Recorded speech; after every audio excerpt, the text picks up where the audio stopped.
Morning. Hello, everyone. Morning. Happy Sunday. Bright down here. Don't know what it's like up north. Gorgeous down here. Very bright. It is very nice. I hope it's going to be like this next weekend, because while we were at the wedding yesterday, we did what people normally do when they've had too many beers and invite everybody around to their house next weekend, even though we're meant to be tidying it for the weekend after for the barbecue. Anyway. I love it. So, yeah. That wasn't me, actually. It wasn't me. It was the missus. So that's not on me this time. Anyway. Wow. But no, we're both well. Good weekend so far. Yeah, good. Busy at work, but not been too bad. You've just finished work, haven't you? Mm-hmm. Just come up. How long the night shift? Dear. 15 hours. To report? Anything to report? Not last night. No. Nobody's setting any wheelie bins on fire? No. Oh, they did, but I was on a different truck, so I didn't end up going to that. But we did have a nice building on fire the other day, which was enjoyable, as dark as that sounds. I was going to say that sounds good. We had a nice building on fire. Yeah. It was a derelict. Oh dear! Didn't bother anyone. I've just got an impression of Josh running, like jumping around fire station, burn baby burn, Disco Inferno. Yeah. You'd be very surprised how many people are like that. Yeah. Oh dear. But no, weekend's going all right so far, other than you've been working. Rob, all right? Yeah? Yeah, mine's fine. Yeah. Just enjoying the weather, really. Expecting sort of low 30s this week. So I'd imagine the aircon will be working overtime in the fish room. Yeah, definitely. Yeah, other than that, yeah, good. So what have you been up to this week then, Josh? Because obviously you weren't around on Friday night. So what have you been up to? Anything to report? Yeah, so after we had our pH chat last week, Rob was quite big on mentioning the external airlines coming into his tank, which obviously boosted it up quite a lot. And there was a couple of people I know in the chat said the same thing. So I took it upon myself to go and buy some nice tubing and run it around from the vents at the top of the window. I've managed to hide it enough so that the other half doesn't see it. So hopefully she won't complain about it. She'll see it in a few weeks' time, and then I'll be like, well, it's been there for weeks. You've never noticed, so it'll be fine. But yeah, it's been really good. I think I was rocking around about 7.9 to maybe 8.3 as the high. And we've had 8.4 as the high a few times. We're back down to 8.3 again, but the low is down to 8.1. So we've had a bump of 0.2 overnight, which hopefully will make a quite big improvement to the tank, which is nice. So yeah, that's the only real reef related thing. I was supposed to be doing a water change yesterday, but that got postponed just because of night shifts and other things that getting in the way. And then other than that, just lots of training for the Great North Run in September. Yes. Do you want to tell us a little bit about this? I'm going to put a link in the comments, or should I say in the description, if anybody wants to do a favourable donation. So you're going to be doing a run it's a charitable run, if I'm right? Yeah. Yeah. And that's for... Yeah, it is. So yeah, it's a Great North Run, which is the biggest half marathon in the world. Most participants, I think, hedging a bet here, I guess here, I think it's about 50,000 people taking part in it this year potentially. I'm doing it for a charity called Ectodermal Dysplasia Society. It's something that it's like a hereditary genetic disorder, and there's a number of members of my family that suffer from it. And whilst it's not sort of like anything that's fatal, it's one of those things that has such a massive impact on your life, to the point where, you know, it can be quite debilitating for a lot of people. So yeah, it's not a very well known disorder, so it's something that I kind of want to raise a nice bit of awareness for, and hopefully a little bit of money to support the families and people that do suffer from it. Good. And how long is it? What's the distance you're going to be running? 21.1 kilometers or 13 miles. Wow. Hopefully you've been training for it. Yeah, I've been training since, well, I came back, I had a bit of I've still ongoing, to be honest, a knee injury. I started back in January, just like really slowly building up the mileage, and then I'm on I'm halfway through a 12-week training program now for it. So hopefully completing an hour 36 is the goal. If I can get it quicker, that'd be amazing. But sub 140 I'll be happy with, but an hour 36 would be preferable. So, cool. Yeah. Well, wish you all the best, mate, and I'm sure everybody watching today, should I say this morning, sorry, can donate a few pence every little helps. So yeah, thank you. I'll put that in the description. So, talking about people watching, thank you for people for tuning in on this glorious Sunday morning. Let's have a look through the comments, see who's joined us this morning. We've got some of the regulars. Thanks for coming back, guys. Cottage Reef, happy Sunday, mate. Thanks for coming on. The one and only Mr. Wright. Morning, Johnny boy. Hope you're well. Lee. Morning, bud. Hope your zebra tank settled in well. Morning, Nick. Thanks for joining. Gazza's Reef. Morning, Gazza. Who else is in the comments? Oh, here he is. Wow, a bit early for you, mate. He's probably sick of jumping in the shallow end with his armbands on. Jay, morning, mate. Hope you're well. Hope you're well. Tuning in from Turkey, I believe. So thanks for in Turkey. Yeah. Turkey, he is. Probably sat at the poolside. Pearly whites off that he's had done. So look, critical morning, critical. Morning UK 120. Rennie's Reef. Morning to you. Thanks for joining. Dave. Morning, Dave. Hope you're having a good weekend so far, mate. Another Dave. Thanks again for the Neptune magnets that you sent me. They arrived safe and well. They're going on today. Good old Reefer's Code. Oh, wow, a bit early for him. Liam's made it. Set the alarm. Morning, Liam. Hope you're well. Just come in from last night, hasn't he? Surely. Oh, is he? bit early for Liam. But if you see what he's put a video on Instagram of his feeding his bamboo shark Bruce. And I saw that. Yeah. Saw that. Wow. Yeah. That thing hoovers up. It's fair to say. Yeah. No wonder he's moaning. No wonder he's moaning about his nitrates and other parameters. Ron, morning, Ron. Thanks for joining us. All right, Ron. And I think that is pretty much everybody. 24 watching, 25 watching, sorry. So, yeah, please stick us a thumbs up. And if you're not already added to subscribe, that would be appreciated. Right then. Have you seen, I'm going to interrupt you. Have you seen John Wright's comment that's near the bottom there? What we got? Is he joining you on the run, is he? Is that what he's not, but have a look and put it on the screen. That's quite an interesting one. There you go. Pelagic. Oh, really? No, I've not. I've not seen 7. that either. That's interesting. 7, that's a lot of people. Yeah. Let's have a look, see if I can share screens while you two are talking. Never had Paddies. Do you ever had them, Joss? No, I've had Zoas. I've still got Zoas. I'll be honest, I'm not 100%. If I could, I know obviously a lot of the Pallies are a lot uglier, shall we say, than some of the Zoas, but I think it's quite. Yeah, it's some of them I'd imagine are quite hard to tell the difference between. So I've always been relatively careful with it. There's been a few times I think when I've been fragging the bigger Zoas, I felt a bit iffy afterwards, but I don't know whether that's placebo or whether or not there's actually potentially something to it. Yeah, I've never really had Zoas, to be honest, or Pallies. 7 in hospital. Chemical incident. Wow. It sparked the evacuation of 10 homes. Right, I think that's an overreaction. I was going to say that seems quite extreme. I wonder if they actually did, or whether that's just the sun. Oh no, they probably would have. Yeah, no, look. That's quite. Wow. It's a mystery chemical. Paramedics found 7 people struggling to breathe, and the London Ambulance Service called in the hazardous area response team. The mystery chemical is believed to be paleotoxin, a dangerous substance released from coral in a fish tank. Hazmat incident. Wow. 10 homes been cordoned off. I mean, they're going to go down a storm with their neighbours, aren't they? Wow. Took them all to hospital. That does seem like a bit of an overreaction. A number of triggers can cause the coral to release paleotoxin, from heat stress to breakage. Fish tank owners should be aware halide lights used to nurture coral can spark heat stress in corals that are not in water, which leads to paleotoxin release. Small piece of coral break off fragmentation. This can also see harmful substances released. Wow. Right. Okay. Halide lights. Where'd they get on the 1980s? Here's some of your symptoms as well.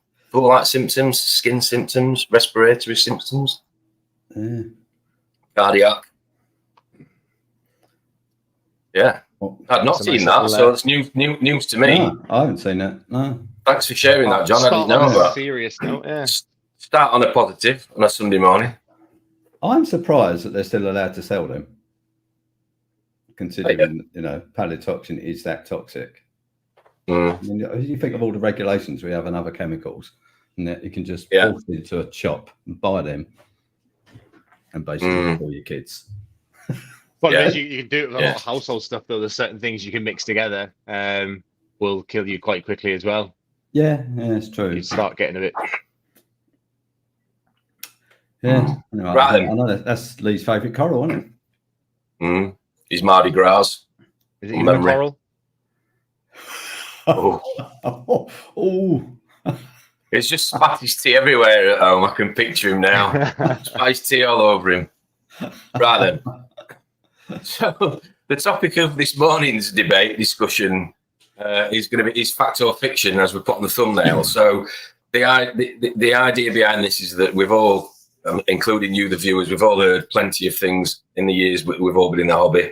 And I think the question is, how much of it is fact and how much of it is made up nonsense? So we're going to go around and we've got 12 that we've got lined up for you this morning that we're going to ask you, the viewers, to contribute in terms of your opinions, in terms of whether you've heard it and whether you believe it to be fact or fiction, should I say. So lots of polls this morning. So apologies, I'm going to try my best to do it as accurately and spell check some of my terminology. But we're going to go straight in with the first one, which I believe is corals only need blue light. And that was one that I think you put in, Josh, didn't you? Do you want to explain why you put that one in? I think because we've got a lot of focus, especially with LEDs becoming so prevalent now in the hobby. I think there's a big focus on what spectrum works best. Before, it was a case of chucking some T5s in a fixture or a halide, as we've just seen with the Zoas, and it was pretty much set and forget. Now we've got the ability to change spectrums around, so diverse. I think a lot of people are under the impression that the bluer end of the spectrum is where we should be focusing our attention. And whilst there is a lot of truth to that, if we look at sort of the different chlorophylls that are uptaken by the zooxanthellae, there are aspects of it, of the full spectrum, where they also need sort of the greens, reds, yellows. There are different peaks across the whole spectrum, but the predominant peaks where the energy is absorbed is from the bluer end of the spectrum. And I think a lot of people think, well, if I just have blue light, then that's enough. And obviously, we're going to get the best fluorescence and colours from the corals when they're under blue light. That's not necessary to say that it's the blue light that's generating those. That's just obviously the reflected pigments.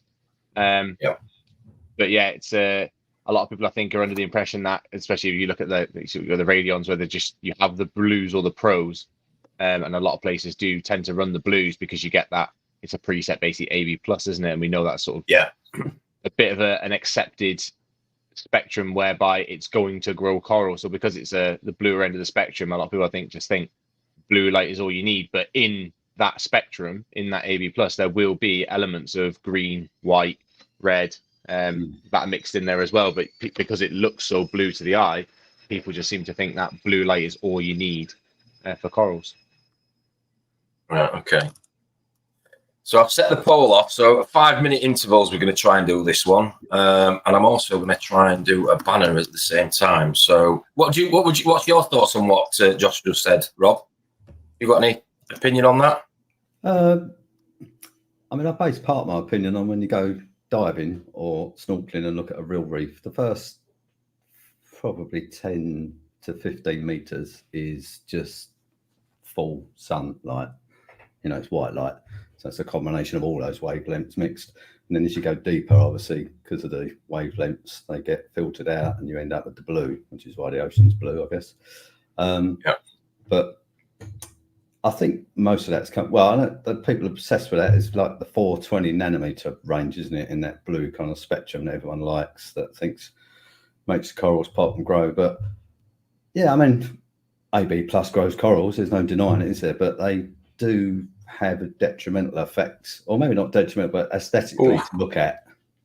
I think they wash out the colours of your fish, and certain corals look a bit naff under blues. So, purples and blues are primarily. So, I mean, got no problem with running blues, but I don't think it's solely blue, and I think most tanks look a bit too blue, to be honest. That would be my sort of take on it. Well, you don't need excessively blue light to grow corals. It's my general take on it. Yeah, you need the majority of the spectrum does need to come from the blue end, but we know that the white light, even if you have a small amount of white light, it will heavily override that color, that visual color aspect of blue.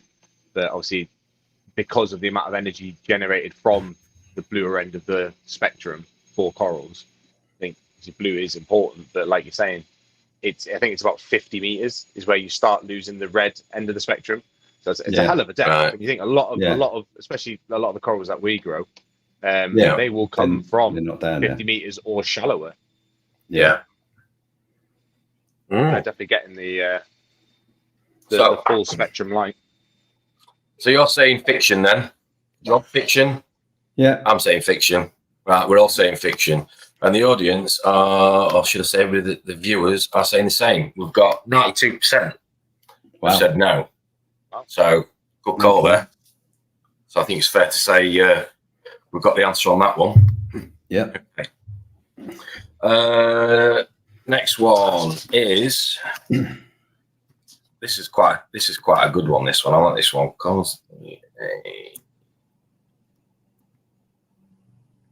Go. Corals need a cycle tank. Now, a few years ago, I'd have said they do, but I would now say they don't. Again, John, sorry, keep picking on you. Do you want to explain? Yeah. So I think Jake Adams was the first person, sort of like known figurehead, who really sort of pushed it out there to the masses on social media, where I think he got to a point where he'd set a tank up and within hours was putting in corals. We now know that corals, I think it's probably been known for a very long time in the scientific side of the community. But it's become more commonly known that corals will uptake ammonia much easier than they'll uptake nitrate. I dose ammonium chloride to my tank. I know there's a lot of people that are starting to jump on that bandwagon just because it's far more readily uptaken. It takes less energy for the corals to convert it into an energy source. So the main issue we have with a non-cycle tank for fish is ammonia acclimation. So if you're putting corals in, you're going to reduce that amount of ammonia because they're going to uptake the ammonia out of the water. Obviously, there's the potential it could slow down the cycle if there isn't enough ammonia there to be converted, but the likelihood is that's not going to be the case. And in fact, the corals will do just fine from the start. I know with this tank, I set it up, and to be fair, I think I did cycle it for about a month before I did put the first corals in. But at this point now, I'd be more than happy to put them in from day dot, especially just some tester corals, just to make sure, that the other parameters are right. But in terms of cycling a tank, I'd be happy putting them in straight away, to be honest. Yeah. I think the only thing that I'd say from experience is you are still going to, again, most often, depends on whether you're a bit lucky or unlucky like me, you tend to face a lot of nuisance algae. So if you do tend to, while you're cycling or while you're setting up a new tank, so I do tend to find that it depends on what you put in, because sometimes the algae that you tend to get, dinos and everything else, they can just piss things off, and sometimes putting corals in overwhelm it quickly. So yeah, I'd definitely start with the cheaper end of the spectrum when it came to putting stuff in. But no, I'd have to say that they don't need a cycle tank. Well, a couple of years ago, I would have said they would. So that's just things that you learn over the years. Rob, any thoughts on that one? Yeah, certainly. I think these sort of advances that we're seeing and these techniques, I mean, a lot of this is coming from obviously the science that's coming from the coral reef studies. And so as they're studying these corals, they're learning certain things. So the uptake of ammonia is one of these things which we've sort of brought into the hobby and realised that, you don't actually need to cycle your tank through that whole nitrogen cycle before you need to add your corals. And also, if you're adding corals in from day one, you're adding a lot of beneficial bacteria in with it. Bacteria, don't come in as a sterile colony, do they? No. Which would, in some instances, I mean, obviously you're right, Tom. The problem with putting your corals in immediately is you've got to put your lights on, obviously, and then you can potentially introduce, problem algae. But I guess the converse of that is because you're adding the corals and you're putting in the bacterial diversity, which you wouldn't put in, you may outcompete those annoying, initial things like the cynos and the dinos, which a lot of people suffer from. So it's kind of, it swings around about. I mean, Jake Adams has done it many times, hasn't he? He was a big advocate of, just putting them straight in from day one. As long as all, mix up, most salts are going to be mixed up with the right parameters, and your corals are going to sit there and be happy from day one, really. So, yeah, I think corals are a lot more hardy from that respect, and people give them credit for. Yeah. Good point. So, yeah, I would. Right then. So let's see what we've got. Oh, straight away. 100%. Wow. We've got 15 votes, and 100% of people have said corals don't need a cycle tank. Yeah, so there's your answer. Yeah. There we go. Right. It's been a while since we've had a 100% on the stream, so thanks for people for voting. I'm sorry, there's a lot of votes this morning because we're trying to get through quite a lot of content this morning. So, and if there's anything that you guys want us to talk about, please add it in there. We'll do a poll on it. If anything that you think is a little bit cryptic, or whether it's a myth or fact, just jump into the comments for a second, see what people are saying. A few more people have joined us this morning. Zebra Tank is doing well. Good. Lovely looking. Saying, morning, Drippy. 7 in hospital. What a party that must have been. Pally party. Yeah. Yeah. To be fair, I did think that, Dave. Yeah, it is in the sun. Bit of an adult comic book at times. Let's have a look. Who else we got? Gangsters. What's this? What's it putting? Gangsters turning up to collect debts with fist of pollies. Oh dear. Yeah, I know Lee had an escape a few years ago with Pally. Yeah. I had a nasty finger accident from trying to knock some pallies off a piece of live rock and stuck the knife in my finger that had gone through the pallies, and my finger started eating it. My finger started eating itself. I've got some pictures that I put on a while ago. No, it did. Bacterial infection, and I have never felt as ill, and that compares against COVID and a few other ailments. And we've got another person joining this morning. Sellers, morning. Thanks for joining. Right then, so the next topic that we were going to talk about, or should I say the next question we were going to ask, is from, let me get my list here, is salt brands. Don't matter, they all do the same. Salt is salt. Oh, well, I think it's fair to say, very well. I think it's fair to say that we've all tested. Well, I've tested loads of different salts over the years, and had significantly different answers with one to another. But yeah, I think. What do you guys think? I think salt's one of those. I think depending on what you want to run your tank on in terms of alkalinity is probably I think alkalinity and price of it, as in buying it, are the two that I look at. Because I don't see there's any point in running, if you want to run your alka sort of like 7, 8, 9, you want to be buying some of them that go up to, what do they go up to, 12? Is it something crazy like that? Is that black bucket, isn't it? I think the Red Sea black buckets. I think. Yeah, it goes up high, doesn't it? I mean, for me, I want a salt that mixes clean, because I don't want to be keeping the bins out, and I want a salt which I can store for weeks, and the parameters are going to stay reasonably stable. That's my main criteria, really. I mean, I don't want wacky parameters. I don't want alka mixing up at 11 or 12, but if it's 8 to 9 or 7 to 9, really, and the mag and the calcium are like 420s and 1400s, then the rest of it. I mean, price. But you're rich. It don't matter for you. I'll just say I don't. I mean, to be fair, I've only ever used two salts. I used the Red Sea. Surprised you haven't got a mine.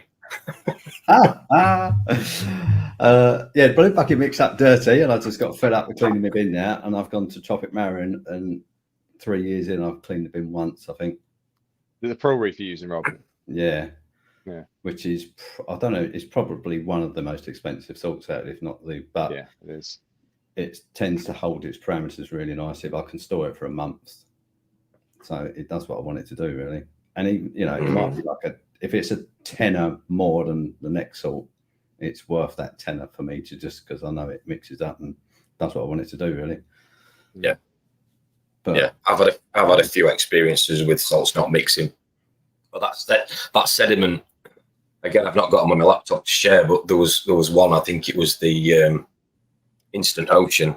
I was buying it from the LFS because it was cheap. I'll be completely honest, it was cheap. And when you're running a large system of water, you know, things like this, like anything, they factor in. You know, big overhead doing weekly water changes. So I bought that. It was probably the cheapest one, but the amount of, I had to clean the vat out in between every time I mix the salt. And I was just like, I can't keep doing this.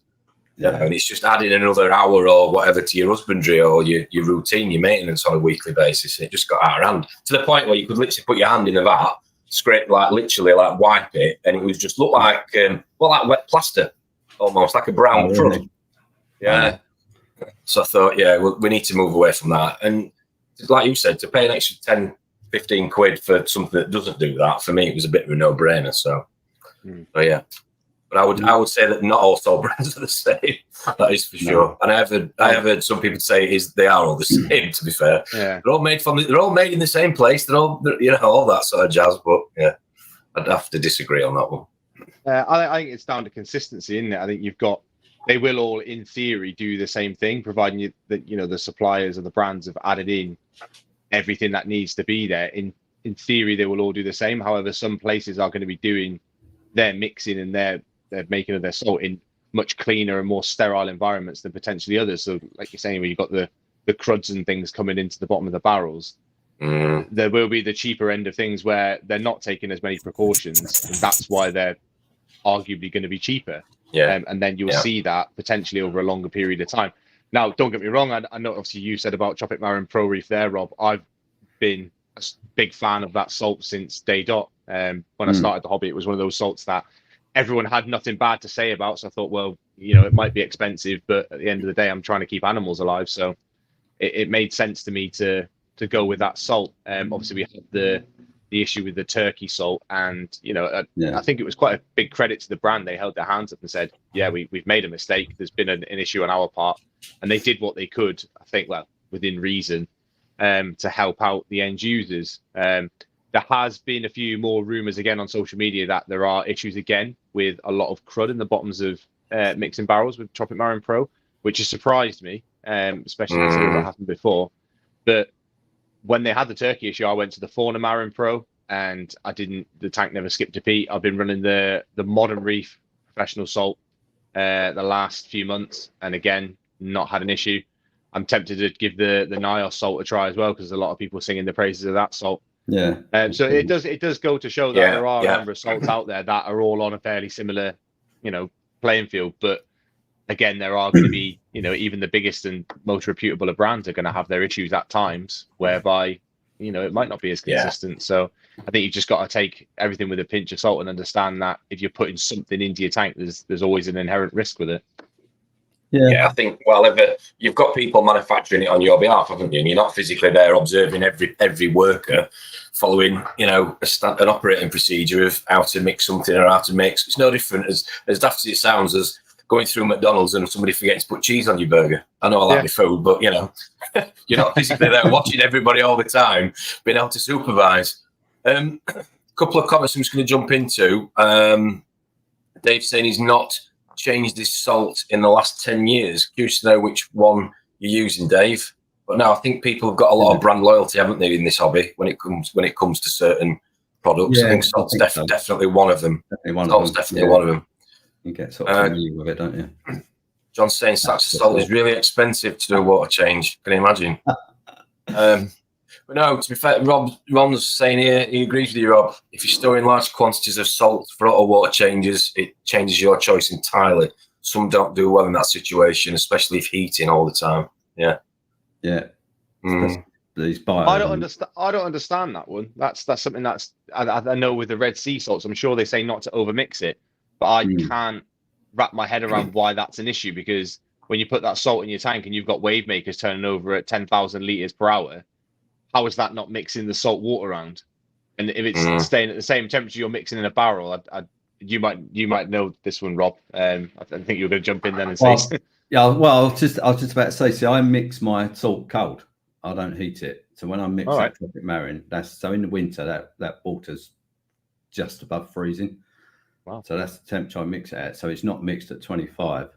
Mm. And then I store it, and then I move it up into another barrel, which is in the fish room, and it slowly comes up to 25 because that's what I heat the room at. But I don't want to waste money heating 2,000 litres of water, which I won't be using for a month or 6 weeks. That makes sense. That makes sense. Yeah, completely. Yeah, and obviously the chemical mix of salt changes with the heat that you put into it because you're putting energy into it, aren't you? So I think that's one of the things that Red Sea say about if you mix their salt, they want it to be heated to maintain that consistency in it. So that's why it's no good for me. It's the same as the tropic marine. I can't remember. They've got so many names, haven't they? But they've got a salt with, I think it's got probiotic in it. Is it? Yeah, the probiotic salt. Yeah, probiotic. Yeah. Polymers in it or ractic. Yeah, so all of those things with any sort of biological entity in it, you can't store them for a long time at all. You've got to basically mix it and use it. So that's right. That's right. No good for anyone who wants to do, automatic water changes.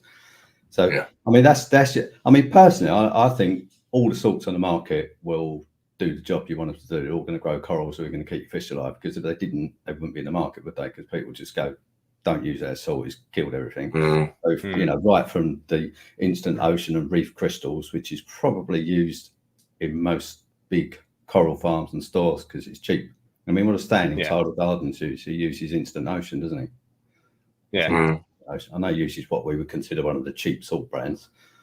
So I don't really think it's an issue of whether they can grow corals. I think it's just an issue of that salt fits your particular criteria of what you're trying to do with it. So that'd be my take. Dave uses the blue Red Sea blue bucket. Yeah, I mean, it's a very popular salt. Yeah.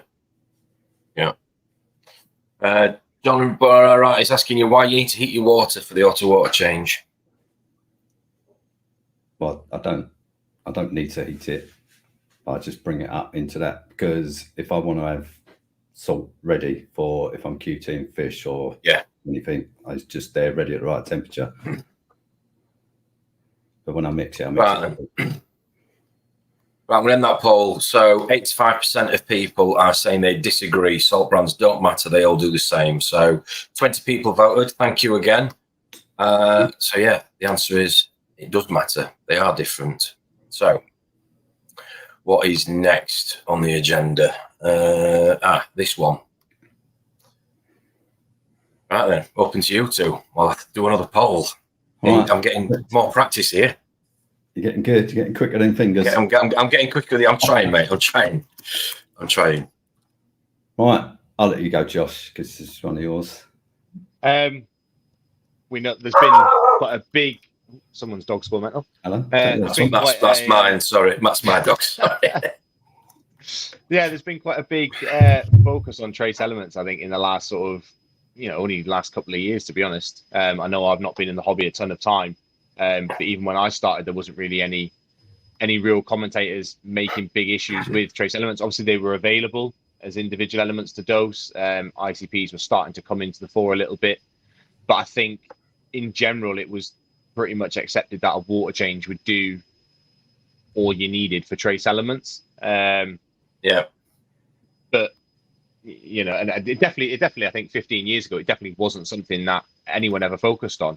But there has to be the mindset of if the elements are there in salt water and they're becoming depleted over time, why are they becoming depleted? And the likelihood is they're being uptaken by different processes in an ecosystem. And if we're trying to create an ecosystem in the home, a really nice balanced ecosystem rather than just coral growing environment, we have to understand that these trace elements are going to be getting used in some guise or another.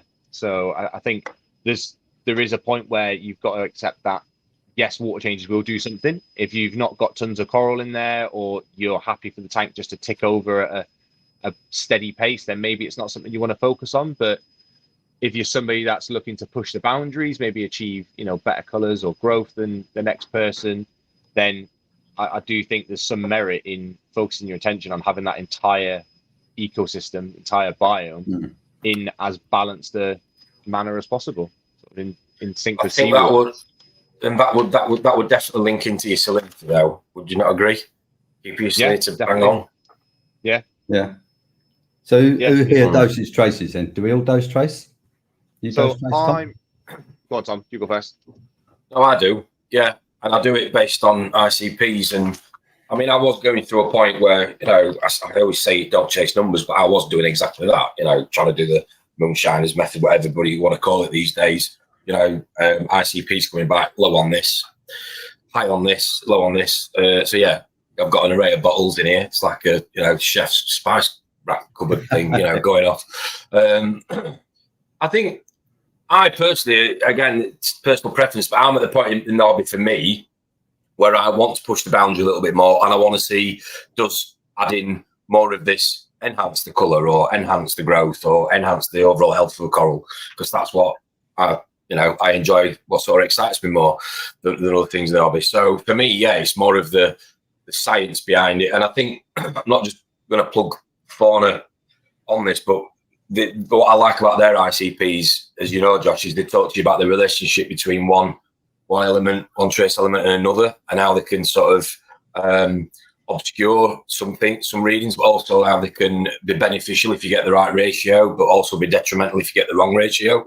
So I like that. But yeah, I dose trace elements, and I've definitely seen an overall better health of by dosing certain trace elements. But I only do it again based on the ICPs and what I believe my tank's behaviour and personality to be, which sounds silly to some people probably for me to say that, but the way I see it, and people by all means jump in and correct me if you think differently, but if I use the same salt and I do my water changes on a similar routine or similar frequency, which ideally for me is weekly, similar percentage, and I feed pretty much the same, it will come to a point where I will, obviously corals are going to grow and they're going to use things more than others. But I will get to a point where I will know, by using that salt and doing it weekly and keeping that frequency regular, I will know that there are certain trace elements that are lower than I would probably like.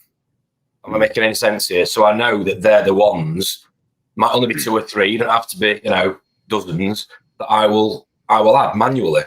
And that's what I do.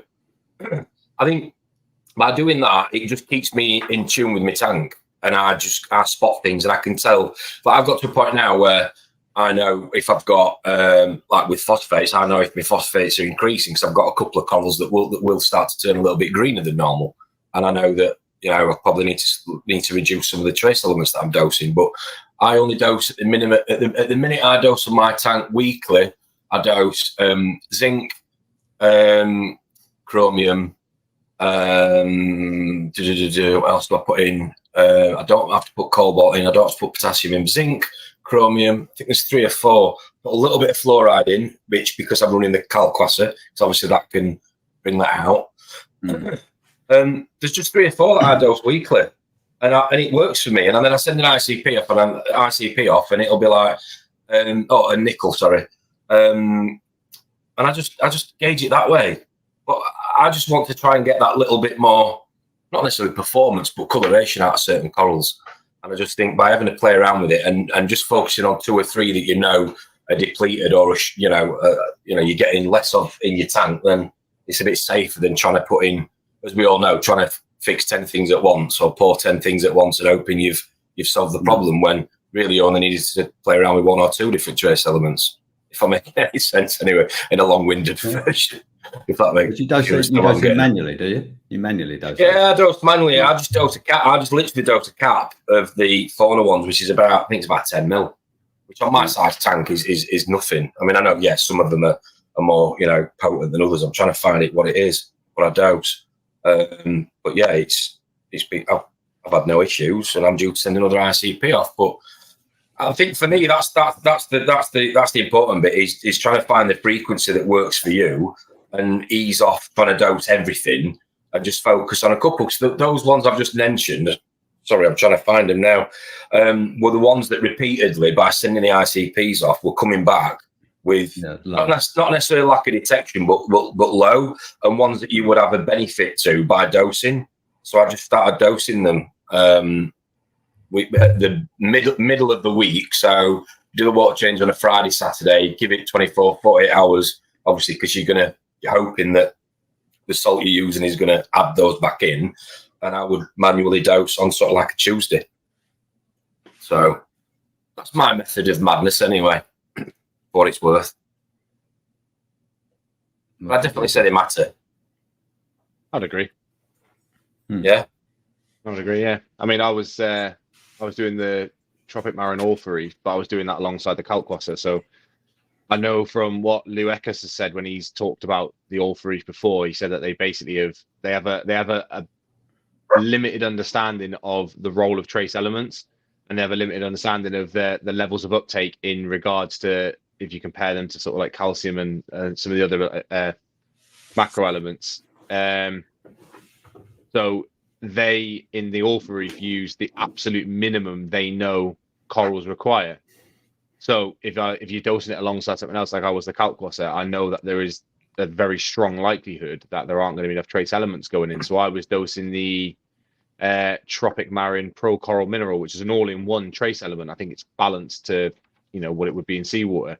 And I still saw some unmeasurable levels on ICPs, which is part of the reason I moved away from that method, because it was a bit sort of risky in that you could have some elements that will go way over and some elements that could be slightly under. And I've gone to the Modern Reef balanced dosing. And I know you were saying before, Tom, about you would go to whatever your tank's happy to, like the level your tank's happy at, like what your tank's used to sort of sitting at. Yeah. And that's sort of what happens with the Modern Reef, in that you dose all four substances or liquids in equal ratio, because the trace elements are in the individual ones based off of a balanced uptake. So you get your tank to a reasonable level with all the elements. So you sort of chase the numbers in a sense, but I don't think that's necessarily a bad thing. And then you just dose equal numbers, and then hopefully that maintain your tank might drop down in alkalinity, but it might find its level point, sit there and stay there. And then you're like, right, well, that's the level my alkalinity is going to sit at. You keep your calcium at, I think it's around 430 to 450, something like that, 420 to 450 maybe.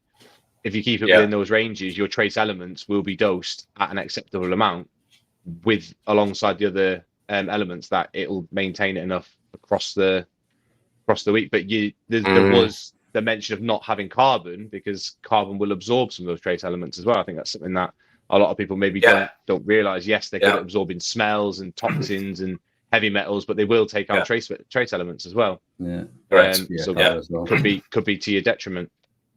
Yeah, definitely. Yeah. I've just found mine. So I dose nickel, chrome, zinc, selenium, and fluoride. Selenium. Selenium weekly, and daily I dose 1 drop of iodine and 2 drops of rubidium. There you go. Interesting. Do you know what? I struggle with trace elements in terms of, I understand. You're not got enough time. It's just, I mean, I dose them. I dose Tropic Marin A and K, so that's 19 trace elements. Yeah, I do the shotgun approach, whereas I just dose all of those every day. I think I do 30 mil of each, like A and K a day. Yeah. But my issue is, when I look through ICPs or I look through research papers, because I've got all the time in the world, Tom, is most trace elements, there's no link between what they're actually doing or what they're used for, what the biological process is in the tank. So I agree with you on that. I understand they're getting used, but we don't actually know if they're being used by the corals. They could be used by benthic bacteria or pelagic bacteria, or so all right, something's taken out of the water. Maybe it's important, maybe it isn't. So Nick's just giving you that point. He's agreeing with what you're saying from reading this. Oh yeah, that's exactly the point I'm making. Yeah. I mean, like I say, I dose them, and it's one of those generic things where you go, I dose them and I think the tank looks better, but that's about as scientific. I mean, I know there are certain trace elements which you can say are definitely uptaken by the corals and they perform a certain function, but a lot of those minor trace elements, we don't seem to know what they do. Haven't got a clue really. So it's almost like blind dosing, and you got to ask yourself, would the tank be better if we didn't dose them at all? Because maybe they're feeding something which we don't need in the tank. Yeah. So I mean, Cottage Reef is saying he's had more success not dosing trace elements than when he did weekly water, 10% weekly water change. Sorry, saves money on ICP and tracers. I think again, though, it would depend on what salt you're using, which we talked about a minute ago, because some salts are going to have, certain ingredients and what's in your tank as well, and what's in your tank. Correct. Yeah. Yeah. But no. Thanks for that, Cottage Reef. Good question. Right, let me just end the poll. So we are finishing that one on 72% are saying they disagree. So the trace elements don't matter. So 72% are saying that they do matter. So yeah. 18 people voted on that one. 72% agree. 27% disagree.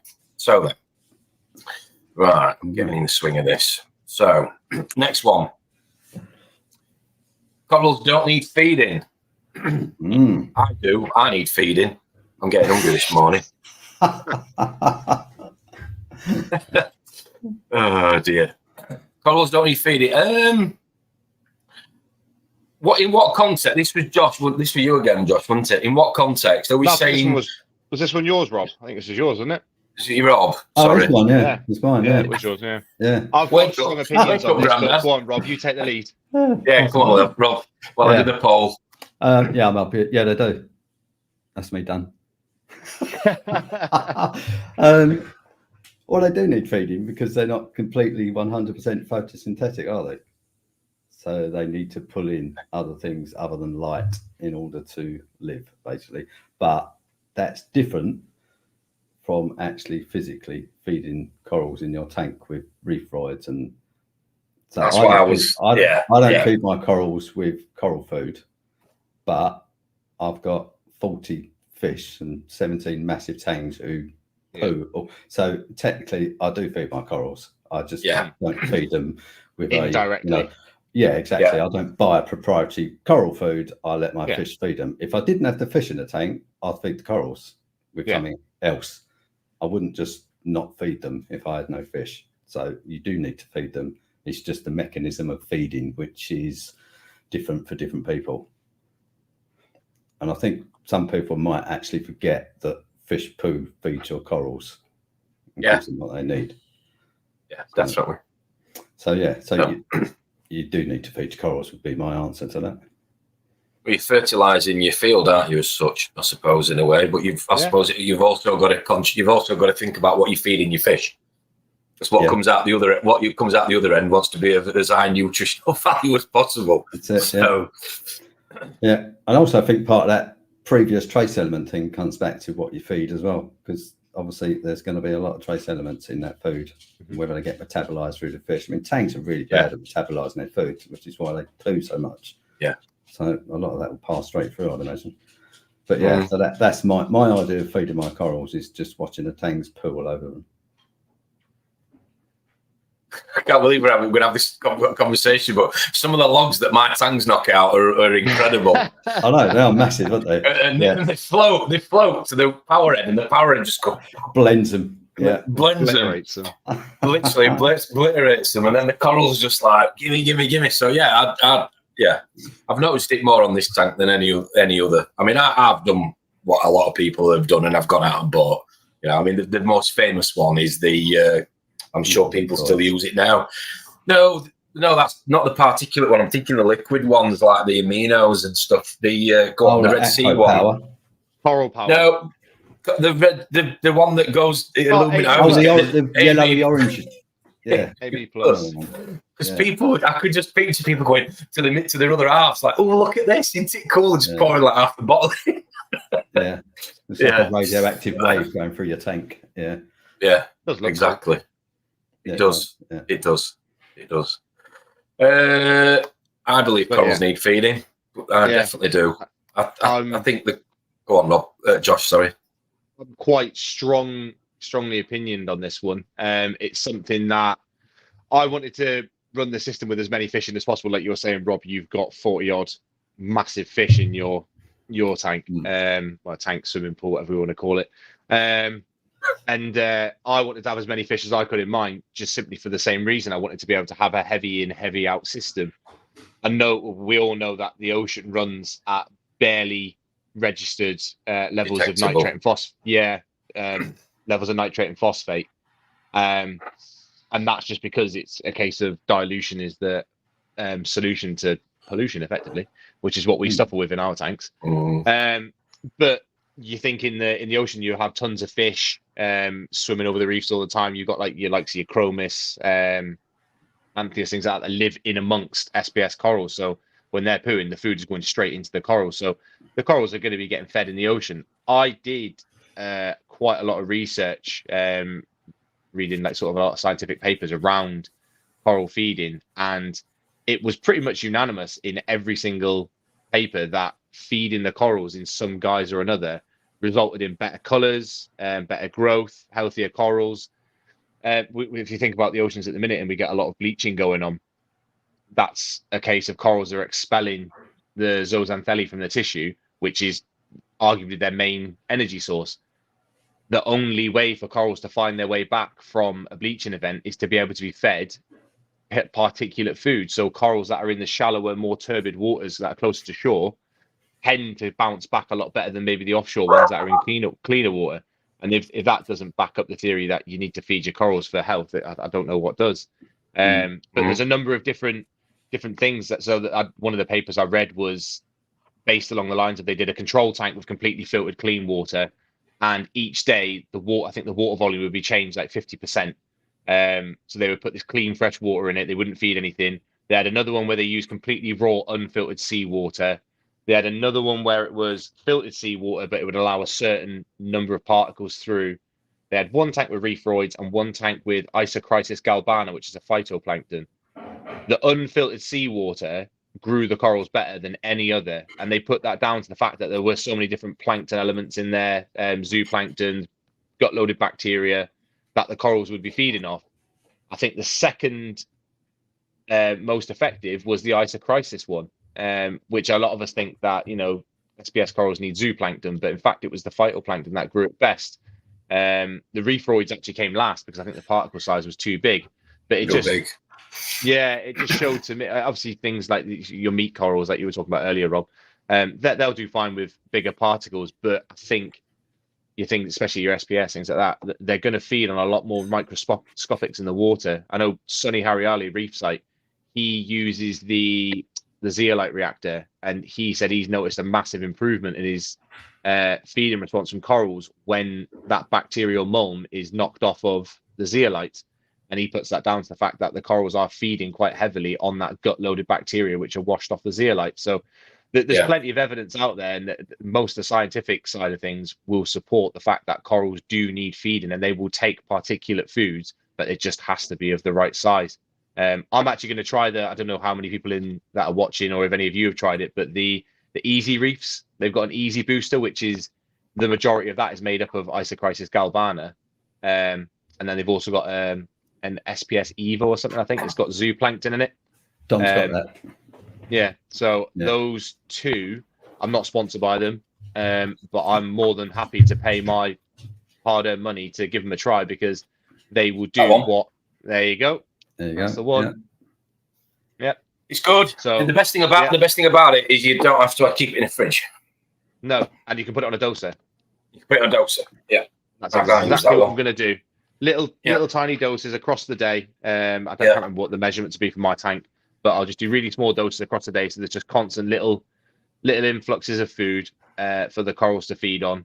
And hopefully, I think the best results I had with the tank was when I was heavily feeding phytoplanktons and other coral foods. That was when the tank was looking its best. I've eased back off it again because the fish aren't in there, and my numbers got a little bit out of whack. So I got a bit too heavy-handed with it.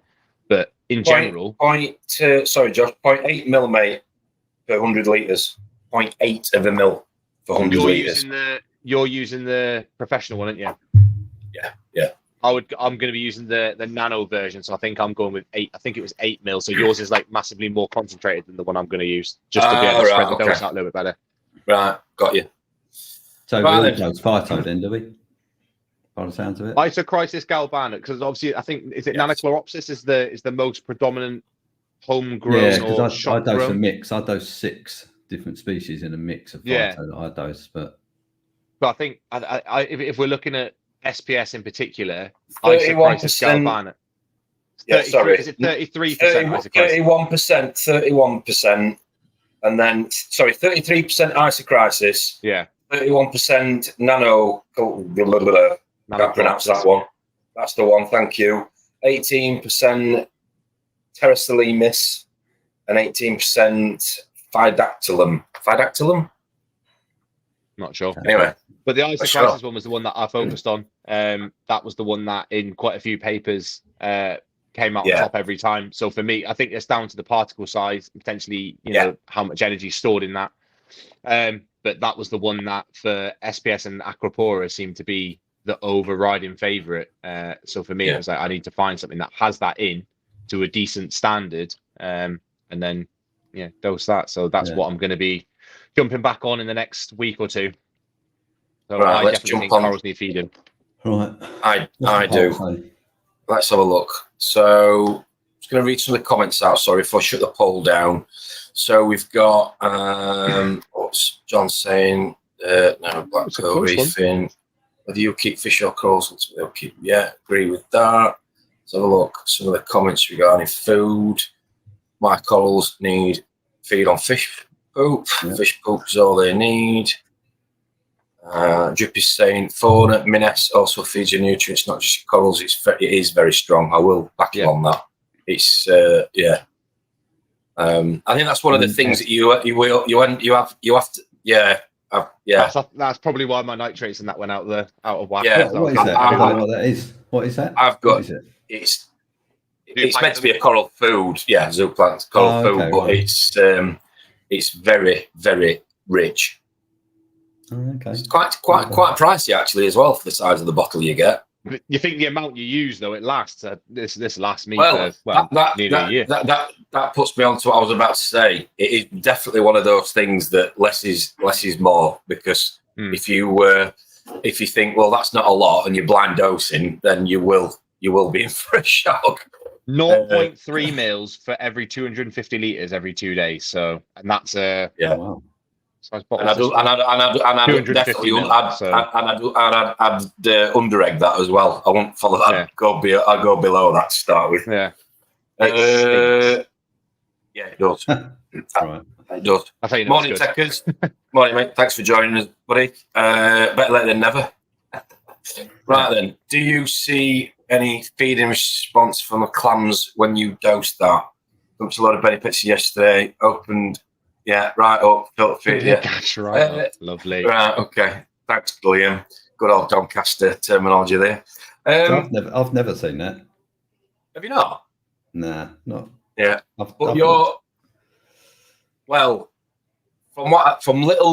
little bit of knowledge I do know about the clams is that when they are younger, as in, and again, I can't give you a time frame in terms of age, but the one that Liam's got is a bit bigger than the one I've got here that I've got with him at Finest. But it's a similar size. It's a bit bigger than mine. When they're that sort of size, from what I've read and researched, they rely a lot more on particulate food and filter feeding as they do light.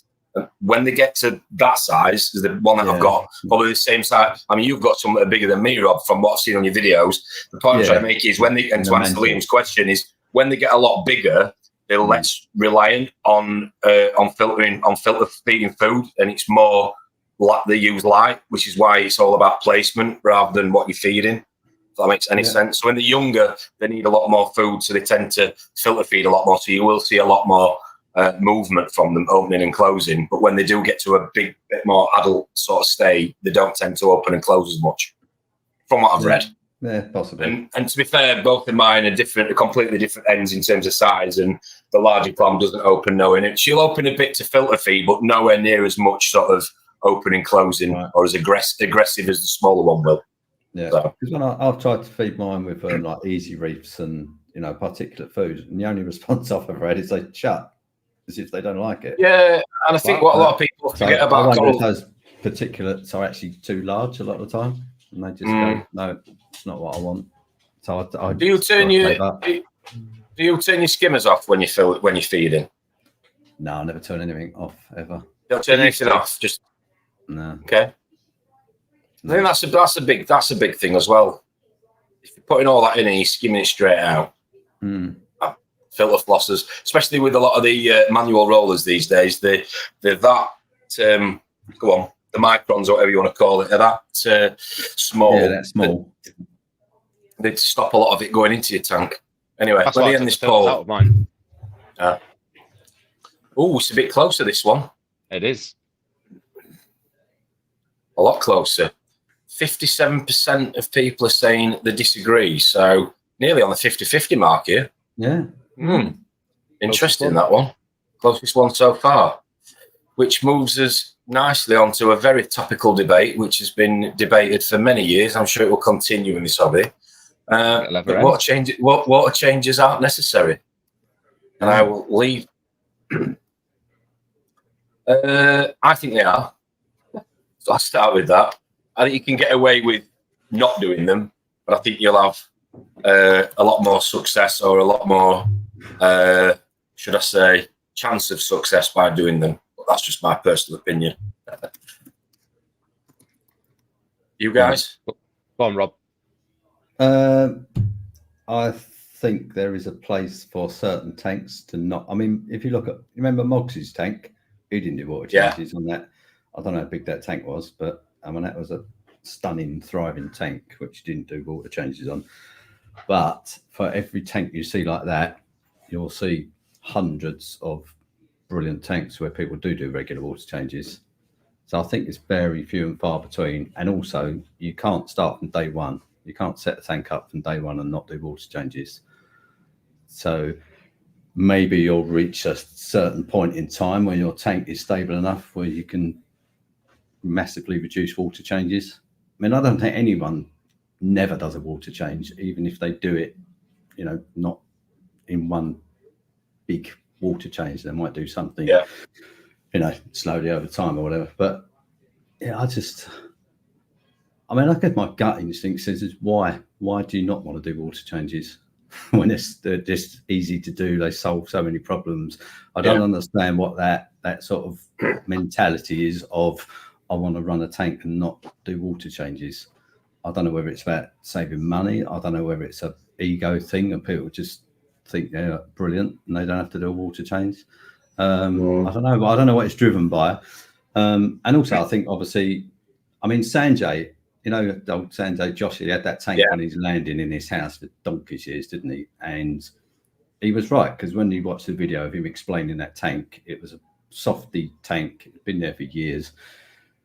Yeah, very minimal fish in it, very minimal feeding, and everything was kind of in equilibrium, and he didn't need to do water changes. But that's very, very rare. So I think for 99.9% of people in this hobby, the easiest route to continued success is regular water changes. Yeah, it's the old pollution and dilution and all that. Yeah, I mean, it just solves so many problems. You know, we just talked about the trace elements that it replaces. You know, it takes out unwanted stuff. It's just, it's just an easy way, isn't it, to keep your tank fresh, basically. I think the biggest benefit for me with water changes, this sounds a bit strange, it gives you like some mental sort of, I don't know, stability in the sense that reassurance. Reassurance. Yeah, that's kind of word I'm looking for. Cheers, like that, almost that sort of like, I've done my water change, so I know that everything is, you know, going to be all right. Yeah, almost that sort of like makes you feel better. I think that's quite important in this hobby, as opposed to sat there going, do I need to do a water change? Should I do a water change? I can't be bothered and whatever. And then next week going, oh, that coral stripping, should I do a water change? I think to be fair to Nicky's good point here, Nick, thank you. Water change, I think, is system dependent. I think it depends on what you're keeping and your lifestyle, as we talk about, and time frame and budget and a lot of other caveats in there. Definitely. Yeah. Do you do water changes, Josh? I can't remember. You do, don't you? Yeah. So I mean, I think I mentioned on one of the previous streams, I've tried to be a bit more hands off across the summer, just because of the other aspects of life that get in the way. I just realised the light's gone off behind us. So I ease back off of the water changes and try to let the tank. You know, it's well over a year old now, so I wanted to try and let it run as naturally as possible, see if it could maintain itself. but it doesn't look anywhere near as good. There's no two ways about it. I think the tank always looks better when I've done water changes. Not necessarily immediately. I know you see some people when they say, "Oh, well, I poured the new fresh salt water in within an hour. Everything that had great polyp extension." I've never experienced that really. That's not something that I'd say is really prevalent. But I think over a longer period of time, if I can continually observe the tank, I think in general the tank seems to be healthier if I'm doing regular water changes. You know, whether that be because I'm taking out unwanted substances, putting in, like we said, trace elements. Even like the sort of the yellow tinge you get to the water, that staining you get to the water will have some effect on how light penetrates the water. Don't get me wrong, it's not very deep. I think maybe in like a deeper system, it might be more of an issue. But yeah, there are a number of different aspects that just by doing a water change, you know, you're going to keep yourself in a relatively safe, you know, sort of area in effect. If you're not got tons of coral, water changes might be enough to maintain your parameters across the week. Granted, you're going to have swings, but you know, it's not necessarily the end of the world. But I just think that, like Drippy said there, that they're a great preventative measure. And I as much as I've tried to reduce them, I know now that the tank does better with a weekly water change. I tend to go around the 15% mark. I tend not to go 10%. I try and go a little bit higher, 20%. Sometimes I've got a 20% one sat there literally mixing right now, that I'm going to be doing after the stream. And I know full well that the tank will look better as a result of it. So you're very. I think another. Sorry to jump in. I think another thing you forget about with water changes is it gives you time, and it forces you to look and observe your tank as well. I mean, you're very meticulous in terms of the aesthetics and it looking very clean. You do an excellent job of, you know, cleaning the glass, and it looks almost, you know, textbook Google sort of picture, your tank at times. I wish mine did, but I think for me it's giving me time to look at and notice things. Not that I don't spend enough time looking at it already, but during the week. But the point I'm trying to make is by doing that weekly water change, it forces you to, you know, interact with your tank if you have a busy lifestyle, or if you have a busy, you know, which I think is important to notice things that you might not have noticed before. And hopefully it's for the better. You might notice, you know, a new nubbin or a new bit of extension on a coral that you've not noticed, or coloration, or unfortunately you might notice the opposite, and it might kick you up the arse to do something about it. Which if you weren't having that interaction, you weren't looking at your tank because you weren't doing the water change, then you probably you might have left it a little too bit late, should I say? A little bit too late. So, I mean, the one thing I do it for is the gravel vacuum. Obviously, I've got a big substrate which I love, but unfortunately, it does grow algae on it because I have the lights on cooking on 100%. So I have to deal with the downside of that, which means I have to gravel vac every week. But it's that, you know, 2 hours of my day, which is a bit of a ball ache. But afterwards, it looks great for about 3 days until it starts growing again. But such is life. So let's go to the votes then. It's quite a unanimous one, this one. 77% are saying that they disagree. Necessary. Yeah, so 76% of people are saying that they are necessary. Wow. Interesting one. Yeah. So if you've got any questions here, are we causing the water changes to be necessary though, whereas changing methodology? Yeah, I could agree with that to an extent. I think you get to know yourself, don't you? What you're doing, whether it's necessary or not. I think the old-fashioned saying, "Look, less is more" in this hobby.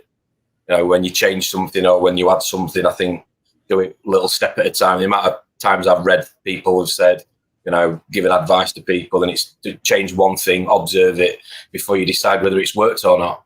I think the other argument is if you don't want to do water changes or you want to move in that direction, you've got to do more testing on your water. So you're going to have to send in more regular ICPs because you don't want to make sure anything's. And the money you spend doing that, you could just do a water change. That would be my. I mean, I understand some people don't want to do it, they haven't got the time, or don't want to spend the money on the salt or whatever. But I think you're more likely to just end up in a bad place if you don't test even more rigorously than you are normally. Yeah. Because, obviously you're not changing the water either, so you're not diluting anything. You're 100% relying on biological processes and mechanical filtration to remove anything you don't want in your water. So I just think, it's All it interesting takes with is one rusty magnet, doesn't it? Yeah, exactly. And the aquabionomic stuff in the States, where they're testing these waters and looking at the bacterial makeup, is they're saying that once you do a water change, you get a big rise in pelagic bacteria, which is supposedly quite important in reef tanks. So they like that fresh influx of water that they're seeing. So, yeah, we're learning all the time, aren't we? But for me, yeah, Of course we are. Yeah. Carry on doing water changes, I think. The only thing I will say, I like the tank. Yeah, I do.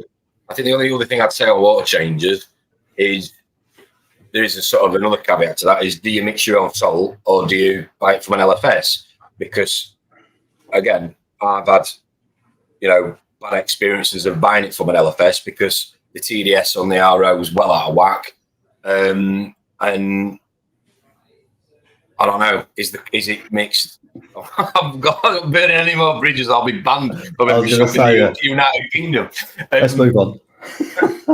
If you mix your own salt, though, it's good. It's good. I think it's good practice for you. It keeps you in tune with your tank, and you control to an extent what you're putting in your water. Is all I'd say on that before we move on. Yeah. So anyway, right, next one. I like this one. This is one I'm not too sure about. Well, I'll leave it to you guys to decide. UVs kill all your bacteria. False. Yeah, they don't. They don't kill all of it. Yeah. Otherwise, you wouldn't have a tank, would you? Yeah. I think it suppresses it, just by the nature of how it works. Basically, you literally put it in there to kill things, and it's very good at it. It disrupts the DNA. Technically, it doesn't kill them, does it? It stops them reproducing, but it disrupts the DNA. So you greatly reduce populations. Most people run UVs for two reasons. One is to get rid of algae and algal blooms and have clearer water, and the other is to kill mainly ick and velvet parasites. Yeah, I think that's the two main reasons why people run them. Two completely different things, two different approaches needed using the same piece of equipment, really. One needs a quicker flow rate, one needs a much slower flow rate. But yeah, there's no way to say that you can select the bacteria or the organism that you want to disrupt in your tank with a UV. It's indiscriminate. So anything that goes through the UV is going to be damaged by that UV light. But I run a UV on my tank. I've done from the start, 24/7. Never turn it off. Replace the bulbs on a schedule, so I know they're always good. Would my tank look better without a UV? I don't know, possibly, but I don't think my fish would. I just like the comfort. I run it because of the fish I've got. That's the reason I run the UV. It's as simple as that. I didn't run a UV in my first tank, but I do run it on this tank for that specific purpose. Maybe it's taken longer for me to get an established bacterial, diversity in my tank than it would have if I didn't run one. I don't know. I can't answer that. But my gut feeling says that you can definitely run a UV on a tank and be successful. Maybe that route to success just takes a bit longer. Maybe I've got a completely different bacterial makeup than you guys if you don't run UVs, or my tank would be different if I didn't run a UV. But I think you'd still end up with a similar looking tank. So I don't think it's limiting. That'd be my take on it. So it can't physically kill all your bacteria. It just can't, can it? It's just impossible. Especially with all those bacteria in your sand bed, in your rock, deep in the pores. They're never going to see that UV. They're never going to come out and get in contact with it. So, yeah. So Gaz was asking here, he's been running a UV for 2 years. Maybe you should turn it off. What's your opinion on that? What are you running, Gaz? Tell us what UV you're running. I certainly just wouldn't go bosh and turn it off in one ear. If he wants to not run it, he should ramp it down slowly. Would be my take. I think he needs to ask himself the question of why is he going to turn it off?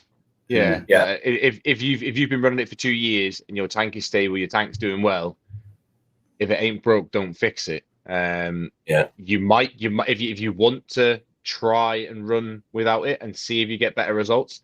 It's something you can experiment with. I would say, like Rob's just said there, definitely maybe shorten the time period that you're running it for, rather than just completely go cold turkey and see what happens. Things might start to look a little bit worse, and if they are, you'll know that you turning the UV down is part of the reason. I wouldn't change anything else in that same time frame, because you don't know what's going to contribute to potentially a downturn or an upturn. So, what size tank have you got though, guys, as well? And what are you running? Yeah, and is he running it for clear water, or is he running it for pests? Yeah, or parasites. What's your flow rates through it, things like that. Yeah. There's a lot of moving parts, I think, to the UV. I think BRS did lots of testing, didn't they, as to whether or not you can kill fish parasites with it. And I think they sort of found out that unless you're running sort of pond-sized UVs nice and slowly through a reef system, the reality is the stand. Green hair algae. That's why I had it. Yeah, see, I don't think UV's going to really do anything for green hair algae. No. Because it's not, it'll grow photosynthetically when on a surface. I think you need to have cleanup crews and manual removal and then nutrient. Yeah, manual removal. And probably reduces photo period. I'd probably say a little bit as well, depending on what you've got in the tank. Yeah, as I say, manual. He hasn't got it now, I'd imagine. That's why he wants to turn it off, I suppose. It's gone, which is probably a natural succession in the tank. So. I would just slowly reduce the photo period that it's on. Knock it down to 18 hours and knock it down to 12 hours, rather than just go bosh and turn it off. Liam's saying Reefbone did a few aquabiomic tests before and after using a UV. It did wipe out a certain type of bacteria. Eli said that when they can tell us they can tell who uses UV and who doesn't. Yeah, I watched that. It's going to target. It's going to target pelagic species that are in the water column. Yeah. You be careful. You be careful, Rob. What UV have you got on your system then, Rob? You've got 2 from memory, is that right? You got 1, 2? Yeah, I've got 2, 8. So I run 160 watts on it. Right. System, and I run it through slow. Basically it's just for a bit of parasite control. I don't think I've got any in there, but I just thought peace of mind and all that. Yeah. I mean, I've never seen any parasites in it, but it's one of those things. Now the tank has been from day one running it. I'd feel uncomfortable not running it, because I think it would definitely change the makeup of the tank, and I don't know whether that's something I want to deal with, to be honest. So I will just carry on running it. Fair enough. Have you got UV, Rob? Josh? I can't remember if you've got one or not. So I did have. You did have. Yeah. Well, it wasn't like a dedicated UV as such. It wasn't like a specifically made, you got like the TMT Vector and things like that. It wasn't one of those. I did a DIY, and that was off of the back of when I had the Max Nano. There was no real safe way of running UV without the risk of a hose popping off of an externally run UV and potentially draining the entire tank down. So I made sort of like a bit of a chamber where the overflow was down below where the sock goes in the Max Nano, and just pop one of the the UV bulbs you can buy off of like sort of eBay and things like that. I put one of those inside it because I'd had dinoflagellates, so I just thought, well, it's worth the try. If they're water, if they're the swimming type, then we'll give it a try. And it cleared them up really quickly, alongside a blackout as well. But it did clear them up, and then they never came back again because I ran that UV. So I did a similar thing here in that where the downflows go into the sump. I made that initial chamber. I completely blacked that out with plastic, and then I placed 2, I think it was 13 watt UV bulbs in there. And you think the water flow through there will be slow enough that there'll be enough contact time with the UV that it would make a difference. So if I ever get a bacteria, I don't run it now as much. I did used to run it at first, when I first started the tank up, I ran it 24/7, each bulb alternating, so they weren't obviously burning themselves out as fast. And then I went down to just the nighttime, and then eventually turned it off. But I have noticed recently like slightly cloudier water, so I've gone back to having it on throughout the night, and I've noticed clearer water again. So it definitely does help clear up bacterial blooms in the water. Whether or not that's a good thing or a bad thing, I'm not sure, because like I was saying earlier, corals will feed on bacteria. But there's that toss up of, do I want a cloudy system and it not look as good when it's supposed to be effectively a piece of art in the house alongside being an ecosystem as well. So I think you do need to find that balance, really. So I'm running it again at the minute. I'm only down to one bulb, though. I removed one of the bulbs so I could put we were talking about the pH earlier. I put an old skimmer inside that chamber as well to drive some extra air in overnight. But yeah, so it's just one bulb at the minute.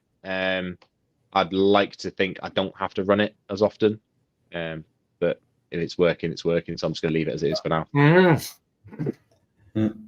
Well, I was, and then I had to turn them off because you're not meant to run UVs with the zeolites. But even though a bit topical, people say you can. Depends where you fit them. But the Choptronic ones I've got, the ballasts just get way too hot. As in, you can't even touch them. They get that hot. Oh yeah. So the issue I'd got, and I've had it all piped in, all plumbed in, hard plumbed as well.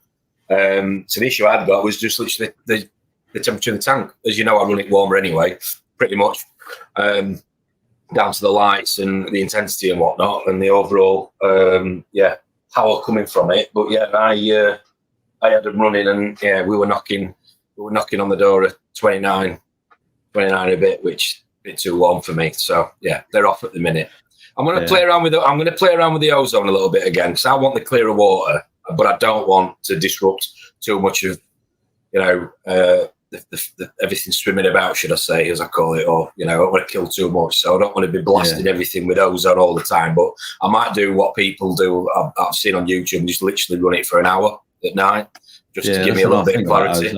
Yeah, just give it a quick burst, and it does make a difference. That's what I think I'm going to be. That's the next sort of thing I'm going to try on this one. Right, let's end this one. So I think it's a bit unanimous again. We've got 87% saying no. So fiction. Yeah. For that one. Yeah. Thank you very much. Yeah. Right then. I hope everyone's going to be all pulled out today. Definitely get dragged into doing these now on a Friday night. That brings us up to, this one's a good one. They're all good, to be fair. Corals need lots of light. Yeah, it's like Par Wars. Par War. That'd be a good topic, wouldn't it? Par Wars. Just about next week's now. I think we have, yeah. Oh God, yeah. What is so? What would the pair of you say is a lot of light though? What are we sort of quantifying as a lot of light? Should I say? I would say 300 par. Okay. But plus, 300 plus. But I'm gonna preface that with, if you've got 300 par, so we all know about, like we were talking about wavelengths earlier with blue light. Blue light has far more energy in it. The photons of blue light have far more energy in than photons of red light. So if you had 300 par of red light, it's going to be far less energetic or provide less energy than the blue light. There was a bit, I started a thread on Reef to Reef earlier on this year about it. And there was a lot of mixed opinions on it, but the general sort of theory behind that's why blue light penetrates so far, is because it has so much energy in it that it can reach the vertical depths, and whereas red light can't. And I think that's probably why the corals get so much energy from blue light. So I think we have to, par is the number of photons hitting an area in at any given time, effectively. I think that's the dumbed down version of it anyway. So if you had heavy blue light of 300 par, playing this safe, I like it, because it's a very topical conversation. It is. So if you have 300 par of blue light, you're going to be providing more energy than what you would if you had 300 par of, let's say, full spectrum. It might not be massively different, and when I say full spectrum, I'm talking, maybe 6,000 Kelvin rather than sort of 14,000 Kelvin's very blue. A lot of us might say, oh, it's white. It's not white at all. All you have to do is see your white wall behind the tank, and you can see the blue still. But yeah, when we're talking sort of even 5,000 Kelvin, still quite white. Down that end of the spectrum, I think you're gonna, if you provide 300 par of that versus 300 par of 20k, you're going to be getting more energy from the 20k than you are from the 5k, let's say. So you do have to take it with a pinch of salt, the par readings, but in general, I think people are running fairly blue setups anyway. So in general, we have a bit of a consensus.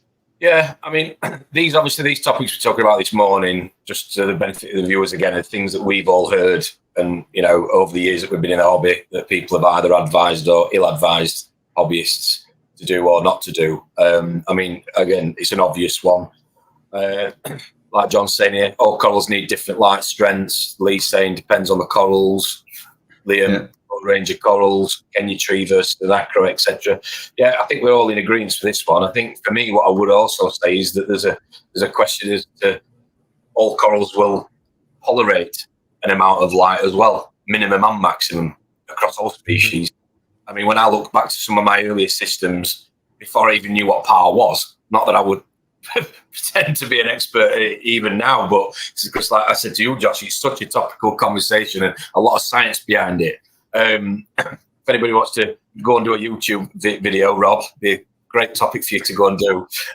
Please crack on in layman's terms. But I think that's some of my earlier systems. I mean, I had one of my first tanks, a couple of Gen 1, Gen 2 Radions in one of my earlier tanks, and I mean, I had candy canes. An LP, candy cane, fluffy, meaty, fleshy candy cane, colony, and it was literally an inch from the water, and the lights were on 80, 70, 80, 100%. I don't know what the par reading was, but they tolerated that intense light as a coral. And I just think that sometimes people go, yeah, you need it higher, you need it lower. Drippy's got a shortcake, and he's growing it. When he borrowed my apogee, I think it was about 150, 200 par, 150 par, something like that. And it's absolutely going mental in terms of growth, because he's just found somewhere that it's happy. Is it brown? I think, no, it's not. I've seen it. It's doing really, really well. It's doing really well. Yeah. They do adapt, don't they? Yeah. So the point I'm trying to make is I think corals are a lot more tolerable of certain, not just like we talk about with ranges of parameters, but light being one of them, in terms of what the lowest they can go to and what the highest they can take. I mean, you're obviously going to have a lot less chance of success if you take something out of a tank that's been acclimatized to a lower power and blast it, under a sunbed or whatever. But I would also say if you do it gradually, then you've got a little bit more chance of success with it. And that's why a lot of people will start on the sandbed, won't they? Put it on a frag frag rack, and lift it up. Gradually. I mean, I know somebody who Bootland Trout. He when he changed on the other side of it, he changes his bulbs in his T5, and he's physically got a tape measure, glued to stuck to his wall in his study, and he drops his tubes accordingly over a space of 3 to 6 months to acclimatise them that way. So again, I think it boils down to what you're keeping and what and what works for you. But yeah, some comments today I'm just going to jump onto. Nick's saying, doesn't the spread of light also affect the par? Fewer strong photons can cause more damage than lots of lower strength photons, but lots of weaker photons will produce a higher par value. I feel like it's a photon conversation here that's way over my head. You want to read that one, Josh? Got an opinion on that? I'm just reading it to get my head around it, just make sure I don't get the wrong end of the stick.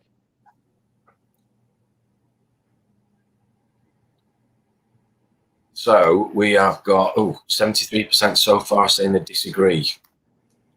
Yeah, so I think Nick, I think you're sort of saying what I was saying before, in that the spectrum of the light so when you're saying weaker and stronger photons, I think that's down to the spectrum of the light. So when you're at the red end of the spectrum, the photons are going to contain less energy. So you could have a really intense amount of red light, but the amount of energy given from that red light is less than the same as the same number of photons of blue. So yeah, you're right in what you're saying, in that lower energy, if you can have a high reading of low energy, and that is going to effectively be less than a lower reading of higher energy. The difference isn't massive, but there's definitely a difference there. I think I missed it. What was it? I can't remember what the other part of the. I think par basically is literally just like, let's say your par meter. It's the number of photons that are hitting that meter at the given time you're looking at the region. So if it's showing 300 par, there are 300 photons hitting the sensor at that given time. It won't tell you, like we were saying before, it won't tell you the strength of those photons. When spectrum comes into it. Yeah, there's no spectrum measured in there, is there? No, which is why I think if I think it would be an amazing point if we could reach somewhere, a point in the hobby where everyone goes, this color temperature is the ideal color temperature for growing coral. I think AB plus is the sort of generally accepted one at the minute, and I think that's around 18 to 20k. I think it is. If everyone just went, we're going to run that forever now, par would be an accurate measurement. But if someone's running 10k versus someone running 25k, let's say, you're going to have dramatically different energy results when it comes to reading your par. Yeah. No. Good response, mate. Good response. Cotty's saying he's killed corals with too much light. Yeah, me too. I think most people haven't, really. Most people are going to have to put their hand up to that one. Drippy Shortcake, 120 par, never moved it. Yeah, I think a lot of corals do reasonably well under what we consider low par. I think we got caught up as well with the manufacturers when they moved away from T5s and moved into the LEDs. All these manufacturers kept telling us how much par the light would put out, didn't they? You know, this one's 500 par, this is 6, 7, and they kept going up and up and up until someone actually went, it's irrelevant. We don't need that much par. What you need is the right spectrum at the right par. And they I think you could also argue that some corals will, even though people think they can run it at higher par, would colour up just like Drippy Shortcake at a lower par. I think again, it's definitely dependent on the species of coral. Definitely. I think you have to have photo period as well. That's not mentioned yet.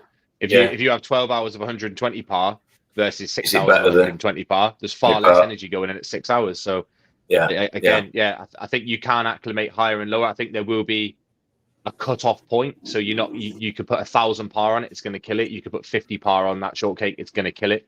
It's managed to be happy. I'm sure if he acclimated up to 300 par over a short period or a longer period of time, he would maintain that exact same coloration.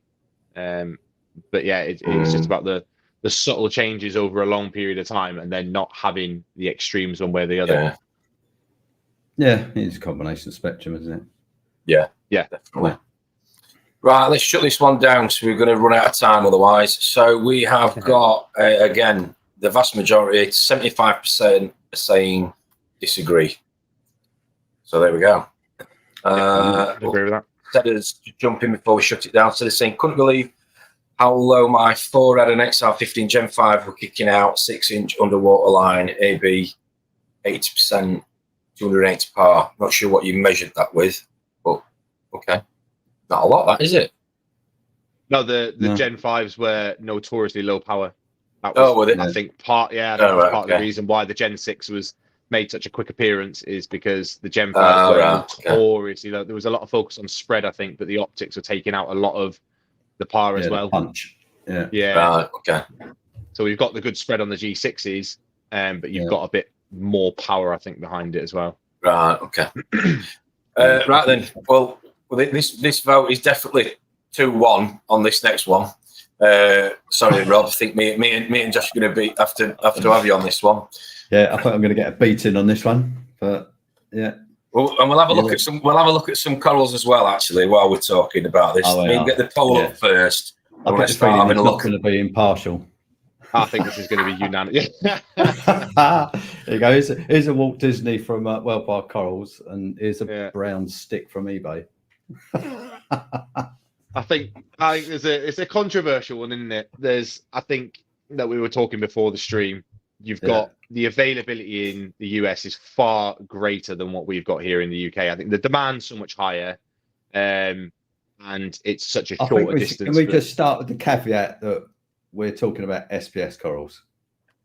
Like I think in general. I think in general across the board. Yeah. I would agree with Tom there. Yeah, well, that's because their rules are different to us, aren't they? They're not constricted by what they can import. Yeah, they've not got as many restrictions. You could argue because they don't give a shit, or maybe they're just Yeah, I don't know. I don't know why we've got different rules to bringing in certain corals than they have. It'll be to do with trade regulations, I'd imagine. Yeah, Very political on it. CITES, are they all regulated by CITES CITES? CITES is a global thing, I think, isn't it? Yeah, that's what I'm saying. So Yeah. I don't understand Yeah. why we can't get scollies and they can. We can't get meat corals and they can. So I don't know what the restrictions are. Well, I don't think they are supposed to be getting scollies in and things like that, but I think they magically arrive somehow, or they just appear from somewhere. So yeah, and I think I think that happens globally, if I'm honest. But we're not going to that one. But yeah, I think availability, demand are two reasons why. I think we were saying before as well. There's a lot more people out there that are willing to put the time and effort into growing the corals with really nice colours and developing the better colours. I thought we lost us then. So yeah, I think there's a couple of different reasons why. These have got 949 WYSIWYGs. 949. Yeah. 98 acons, 220 acros, 90 chalices, 40 cephastras, 60 favias, 50 gonnies, 500 LPS to choose from. You're not telling me, Rob, that they don't have better corals and choice than we do. Well, that's a numerical value, though, isn't it? They might not be better. There might be more of them, but are they any better than what we buy? Oh, well, all right. Well, we'll let the viewers decide. But straight away, I've gone bankrupt just scrolling down the first three lines are there. I mean, wow. I shouldn't do it as well. Yeah, no, I'll give you that. Yeah. I will. I will. I personally don't like a heavy blue tank, and I'll video or photograph my tank in a much more balanced spectrum because I think it's personal preference. It looks better. All these corals you can see are under very heavy blue light. I do like. I think I don't know if it's Tidal Gardens or I can't remember one of them. They try to do a whiter spectrum and a blue spectrum to give you an idea of what both what they look like under both the different lights. So you have a better understanding of what the corals look like. And I think if you just looked at white photos, I think you turn around and go, oh, maybe their corals aren't so great. But yeah, in general, I do think because of the demand, because of the supply. I've gone off on a tangent. How much is that Tricolour Acco? Because it says $200 off. I was like, which one am I looking at here? Sorry. Where am I looking? This one? The Valida, yeah. Yeah, that one, yeah. How much is it? Yeah. $300 for that frag. Jesus. It doesn't look like a Tricolour Valida, though, does it? It doesn't. No. Let's do a search. Let's see if I can. Oh, I can. Let's go price. Hang on. Let's go top end. Let's go $1,000 up. $1,000 upwards. Oh, there you go. PSA Fruity Splice Acropora, 1,800. We don't have that in this country. Wow. Yeah. We don't have coral. Well, I think there might be a few that may be showing a little bit of what's the phrase for it when they do that? I know we call them splices, but it's not technically a splice. You're on about grafting and morphing. Yeah, so splice, graft, and morph. Like it's a misleading name, isn't it? A graft would imply that you've put two corals together and they've grown together and then become one. It doesn't happen. Here you go. Here you go. The most expensive to the cheapest. So, yeah, $900, $900, $600. Look at the size of them. I mean, they're absolutely minuscule. Look at that. So yeah, I don't know what the currency conversion is. What are you? What's tell me what it is? I've got so many windows open right now, but yeah, that's gonna be what, 550 quid, something like that. Yeah, I mean, let's have a quick look. That's about 10 mil. USA G British pound conversion. What was it? What did I just say? It was $630. Yeah, 630. Yeah, is currently today 493 quid. Yeah, so 493 for something that's 10 mil. Be dead in 2 days. But I mean, and there's a lot at that price. That's what's scary. I mean, wow, you must do a lot of overtime at work if you can go in here on a Saturday afternoon and come out with a bag. Yeah. Crikey. I mean, some of them debatable. Let's see what people are saying in the comments. What are people saying? Let's have a look. Oh, we've got a lot of comments on this one. So I thought we would. So maybe I'm getting too old. Let's first get out now. More, yeah. Morning, Michael. Yeah, a lot of more. Morning, Haley. 1 hour of home working wage. I wish. Crikey. I do wish. Would you pay that, Josh? Nope. 500 quid for a frag? I know we talked about this on Friday night. No. Okay. I mean, that is a tiny frag. Just because I'd probably end up killing it. I've got a few from Christian that are higher price, shall we say? Yeah. And they're doing okay, but they're not thriving or anything. That's down to me. That's not down to the coral. But if I end up losing said coral, then I will regret spending that money on it and just think I'll just stick to the easier corals in future. I mean, look at how much cheaper these are. Look, these are significantly different. Aquaman, $116, Balish like $50. Christmas Acropora, $90. I mean, these are more sort of prices we're used to, aren't they? With the conversion, what's like 70 quid, 80, 70 quid, Yeah. 65, 60, 70 quid. That's nice. I can out Cardukes. Yeah. Right. Okay. I think the point I was trying to make is there's just more people in the state. Obviously, there's a massive market. It's a bigger market, so there's more people putting more effort into making different colours. I saw that. Yeah. Oh, don't tell him that, Liam. His prices will go up even more. They don't need that. They need to come down, delete it, get it off. Right. Okay. Wow. So, Rob, you're saying that. So sorry, I misheard you. So you disagree then? You don't think that America has got better corals? No, I don't personally. And your opinion on that is what? What's the reason for thinking that? I just think they've got more people putting more effort into growing corals. That was like, I was trying to think of how many vendors we have in the UK which spend a lot of time colouring up their corals and making them. And I can only think of Christian really. I mean, I know Port AAC's got some nice corals. He's got some lineage corals that he's had there for years. But I mean, it's probably a handful of vendors if you're lucky. And I'm struggling to think of more than two, if I'm honest. Whereas you go to the States, I mean, off the top of your head, you've got Jason Fox, you've got ACI, you've got Top Shelf, you've got Wellbar Corals. There's loads of people out there that are putting a lot of them. Yeah, there's a lot of them, which makes us believe that. But I think the base corals that we get are probably similar. It's a much bigger. I mean, he talked about it, didn't he? Jeremy Gay talks about it at Love to Reef that Paul put on about the difference. I mean, I sat next to you on that one when he was saying that we're pretty much light years away from the States, aren't we? In a lot of things, corals was one of them, if you remember. Ironically.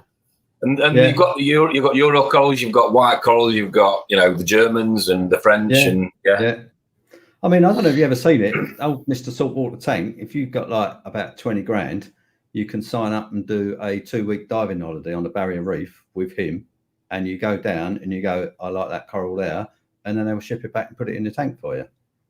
I mean, really? Yeah. You ever seen anyone in the UK have that opportunity? Jason Fox goes, he's just come back from Bali, isn't he? Jason Fox. He goes down, he dives, and he picks the corals he likes. I don't think it'd be any good. I don't think it'd be any good in the North Sea, though, mate.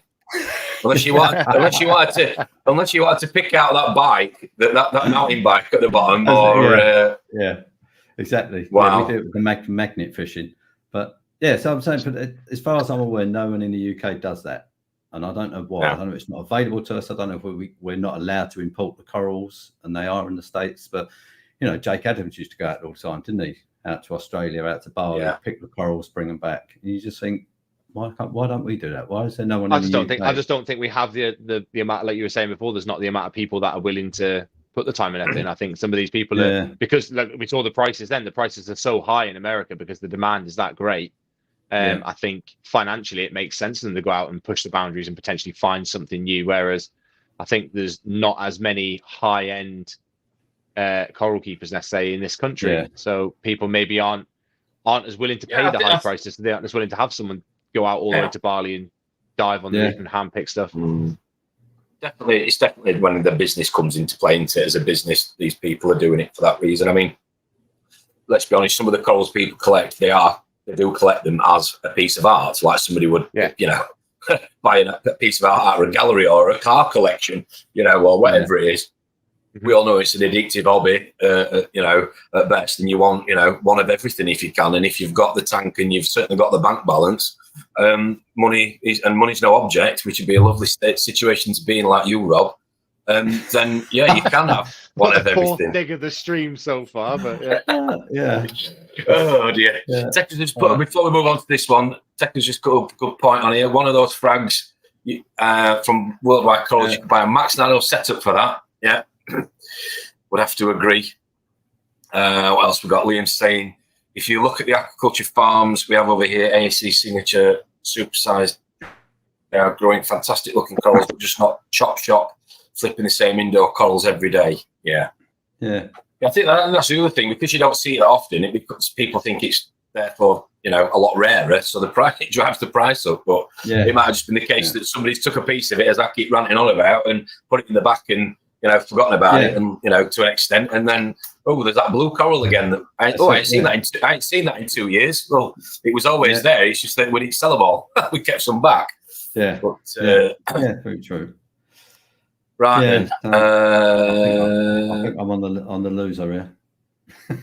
Yes. Let's have a look at the end result. Yes, it's it's not as unanimous as I thought it was going to be. A lot higher percentage. 75% are saying that they agree that the Yanks have got a lot more. They've got better corals in the UK. So, yeah. Interesting. 75%, Josh. That one. You just put your washing up. You just put your washing in the dryer, mate. 75%. 75%, mate, have said USA is better than UK. So that's that one. Carl, how you doing, mate? Hope you're better. Hope you're well. Morning. Let's have a look. Right, next one then, because we're running out of time now. We've got 2 or 3 more to get through. Phosphate and nitrate levels don't matter. Right. Take this one, Josh, because I got to just shoot off for a sec. Old man bladder. That's all right. That's exactly what I've just ran off.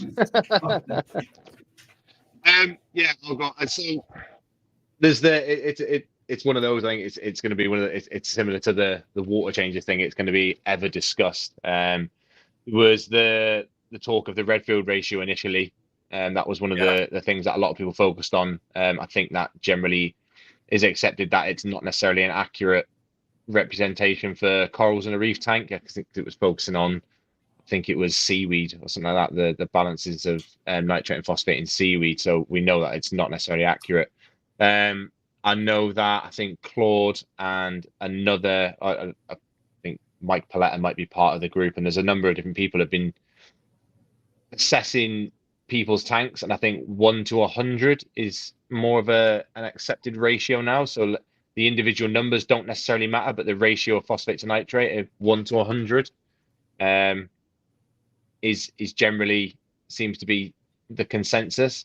If we look at like sort of like the more sciencey side of things and say let's have a look at papers and, you know, let's see what levels corals have generally done well at. I think I remember reading about phosphates. I think it was up to 0.5 and not 0.05. 0.5 was the crossover where growth on corals, it increased ever so slow, like sort of fairly linear, like increase all the way up, and then once you hit 0.5, the drop off to the point where corals would die off was quite sharp. So I think it did go to show that the numbers may have an impact on the growth. I don't think there's that much research has been done around the ratios yet.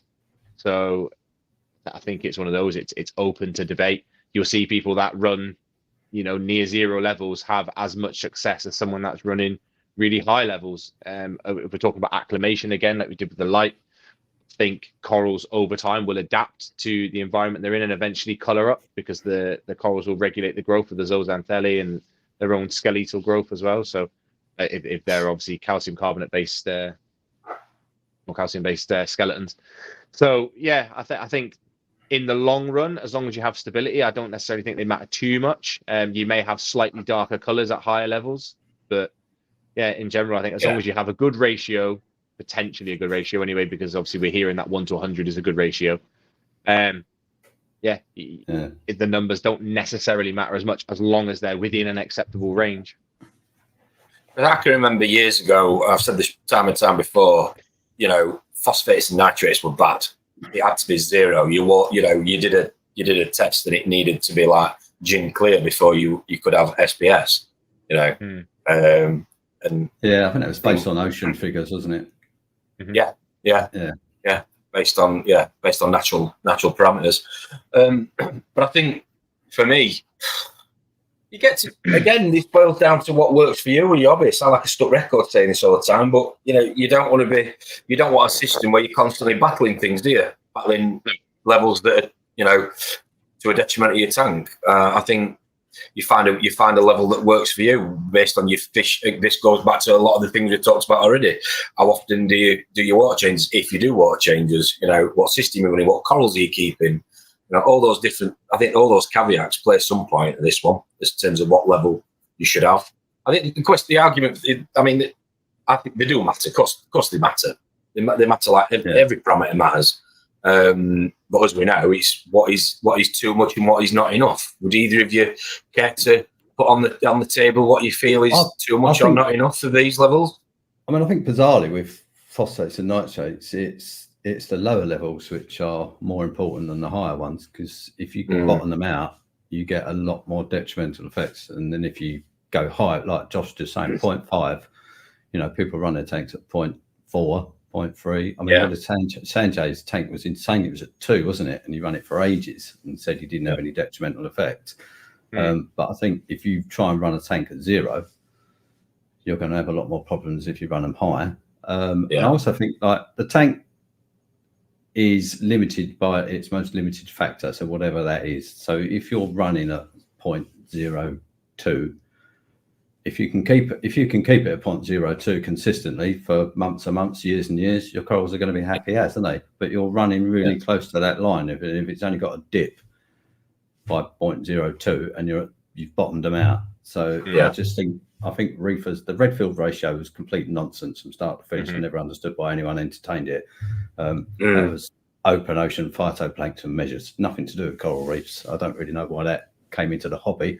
And I think that general ultra low nutrient systems have been most people have gravitated away from it. So I think generally now most people keep their phosphates between 0.05 and 0.1. I aim for 0.1. It's just wow. And like you say, Tom, I aim for 0.1 because it's the easiest place for me to keep my phosphates without constantly having to work at getting them lower. That's where they want to sit. So that's where I let them sit. Mike Platter did a lot, didn't he? Looking at people's what he would class as some of the best reefs around the world, and they had that 100-to-1 ratio. So it was during COVID, I think, wasn't it? Mine would be 10 nitrates and 0.1 phosphates, and I'm not there, but my nitrates are higher. but maybe if I bring them down, which I'm trying to do, they'd look better. But but they are important. They are definitely important. But I just think that it's the lower end which is more important than the upper end, maybe, unless you're bottoming out. Unless you're getting into stupid numbers where your phosphate's 6 or something. But I just think that the focus has shifted down to not having them too low rather than not having them too high. Really. I think stability. It's just stability again, isn't it? If you've got stable numbers for a long enough period of time, the corals will adapt. And you'll get good results. I think a lot of the discussions we have are based around what number or range is best, and ranges have their place. I don't think specific numbers necessarily do. Ranges have their place, but as long as you are stable within a range, I think you'll have success, whatever your range is, as long as it's not like 200 calcium or something daft like that. You know what I mean? Yeah. I think it is just a case of stability. I think we all get a little bit sidetracked with the specifics of things, and I think that even myself, I do. So it's something that at the minute I'm thinking I just want to be as stable as possible for as long as possible, and I have no doubts that the corals will look their best again. Yeah, and that ties into what you do as hobbyists with your tank in terms of maintenance and husbandry and effort, time, and a little bit of money thrown into the hobby in general. I think you'll find that equation in itself will equal what your natural ranges of certain parameters are, won't it? Yeah, Mm-hmm. If that makes sense. So, what numbers? Just before we move on to the next one, what numbers do you guys say is your ranges? So, Rob, you've said 0.1 phosphate. So, how low would you go before you started thinking you were going too low? What would you? I don't like to go to 0.05. Really, I'd start to. So 0.5 to 0.1. What would be if it went too high? So, what's your top end? Have you got one? 0.25, something like that. 0.25. Okay. Yeah. And what about nitrate? What about nitrates then? They're probably around 30 at the moment. 30. I am bringing them. They were 40, so they are slowly coming down. So yeah, I'll do that. I'll probably be happy if they're 20-ish, somewhere around there. 20-ish. Okay. Yeah. Josh? I like to push the boundary and go a little bit lower than Rob there. I'd go with I'd like I said, a range is good enough for me. So anywhere between 0.02 to 0.05, I'm happy with. Wow. And then I like the 100 to 1. It's a nice easy target, and if experienced hobbyists are saying it's a successful ratio to have and they're having success with it, like I've said before, I'm willing to sort of jump on that train as well. So I would go with, if I'm at 0.02 phosphate, I'd like to be at 2 nitrate.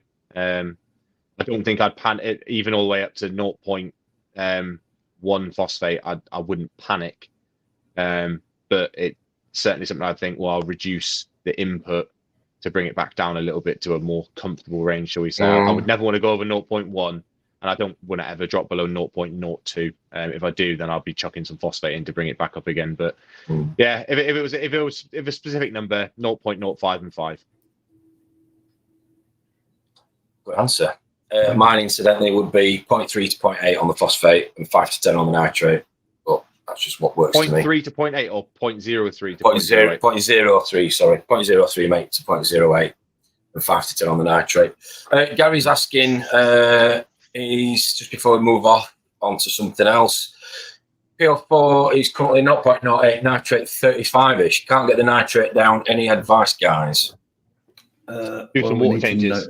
Yeah, and what is he doing currently to try and address it? Is he carbon dosing? Is he water changing? What's he doing? What's he feeding? What's his stocking levels? What's his maintenance? Does he vacuum his sand? Does he clean his sump? Yeah. Does he have filter media that he changes out regularly? There's so many different things that can result in nitrate. Basically, nitrate is ammonia. If you've got loads of waste going in, you're going to have lots of nitrate. You could have a proper heavy fish load. Right, I'll just flick through some of these comments now before we move on to the next topic. Carl's saying the corals will tell you when the tank is not right, you'll need phosphate and nitrate. I think we'd agree with that one. Yeah. He's going on to say, I think with all the opinions around feeding, we tend to forget corals are adaptable. Ollie Saunders, thanks for joining us, Ollie. Lueka's theory on pulsing phosphate is interesting. Low phosphate that spikes as a fish move over a poo. Yeah. I think I'll be and poo. And poo, yeah. Yeah, he's talking about shoals of fish passing over the reef, isn't he? Yeah. Defecating all over it. Yeah. I mean, Tropic Marin brought out the... You've got a particulate phosphate now, haven't you? I've literally got it here, actually. I can't think what it's called now. Yeah, phosphate. Yeah. Phosphate. Yeah, okay. I mixed it up in water and it looked like it dissolved quite quickly, so I don't know how particulate it is, let's say that. I don't know if it's just phosphate that's been crystallized, and then when you mix it in with water, it just dissolves and turns into liquid phosphate. I'm a bit skeptical on it. So I mean, I guess the particulate size is kind of important for like coral. When we talk about, I mean, bacteria are below 6 microns generally. That's quite a big bacterium, isn't it? So if that's the sort of size particles they're eating, you're not going to see it with the naked eye. Yeah. So this sort of stuff, I'd say it's like castor sugar sizes. I'd say this stuff is. Yeah. So one of So it breaks down into a molecule which is kind of Yeah, bacterial size. essentially. I mean, Yeah. you sort of see it. Can you see it on that? All right. Okay. Yeah. Yeah. Got you. Right. Okay. Mickey Boy Mick's saying, if nitrates were such a big factor, how do WWC run at 60 plus and we all gasp at their corals? Do all Do the they run that high? fantastic because they've got so many systems, so they all run at that. Yeah. I was going to say, do they run that high? I thought Vic said they run at about 20 to 30. I know they do like high in, high out, don't they? Or heavy in, heavy out, I should say. Yeah. But I'll be surprised if they're 60 plus. But yeah. Right, back to the poll quickly before we wrap up for the next one. 86% disagree. So 86% of people are saying that they do matter. So the majority again. Yeah. We're getting on to the last couple now before we wrap up and get back out in the sunshine. Appreciate we're getting past the 2 hour mark. WWC recommend 10 to 30 nitrate. Right, 20 okay. yeah, would be middle of that road. Yeah. And 0.01 to 0.1 phosphate. Yeah. Oh, really? 0.01 to To 0.1. 0.1. Yeah. Yeah. So Wow. basically don't bottom out. Don't bottom out, but don't go too don't high. bottom out, but don't go too high. Right then, here's a good one for you. You don't need to acclimate corals. Right. Do any of us acclimate our corals? To light, yes. To water, no. Temperature. I float them. Oh, do you? Mm. I do. I float them because I run, obviously, a warmer tank than most. They've travelled in most cases, and I do it because subconsciously I'm like, where do I put this coral? I need to put it somewhere. So I put it in the sump while I go and get me dip and set the dip up, which probably has 5-10 minutes floating before I dip it. I couldn't say I've noticed a difference by doing it and not doing it. It's just habit. I just put them in the sump. Again, sometimes I might not. I don't know. I might not be putting it in the tank straight away. Or I might not be dipping it straight away. So it might, I'd rather it not be on the side going stone cold. I'd rather it just, sitting floating in the sump.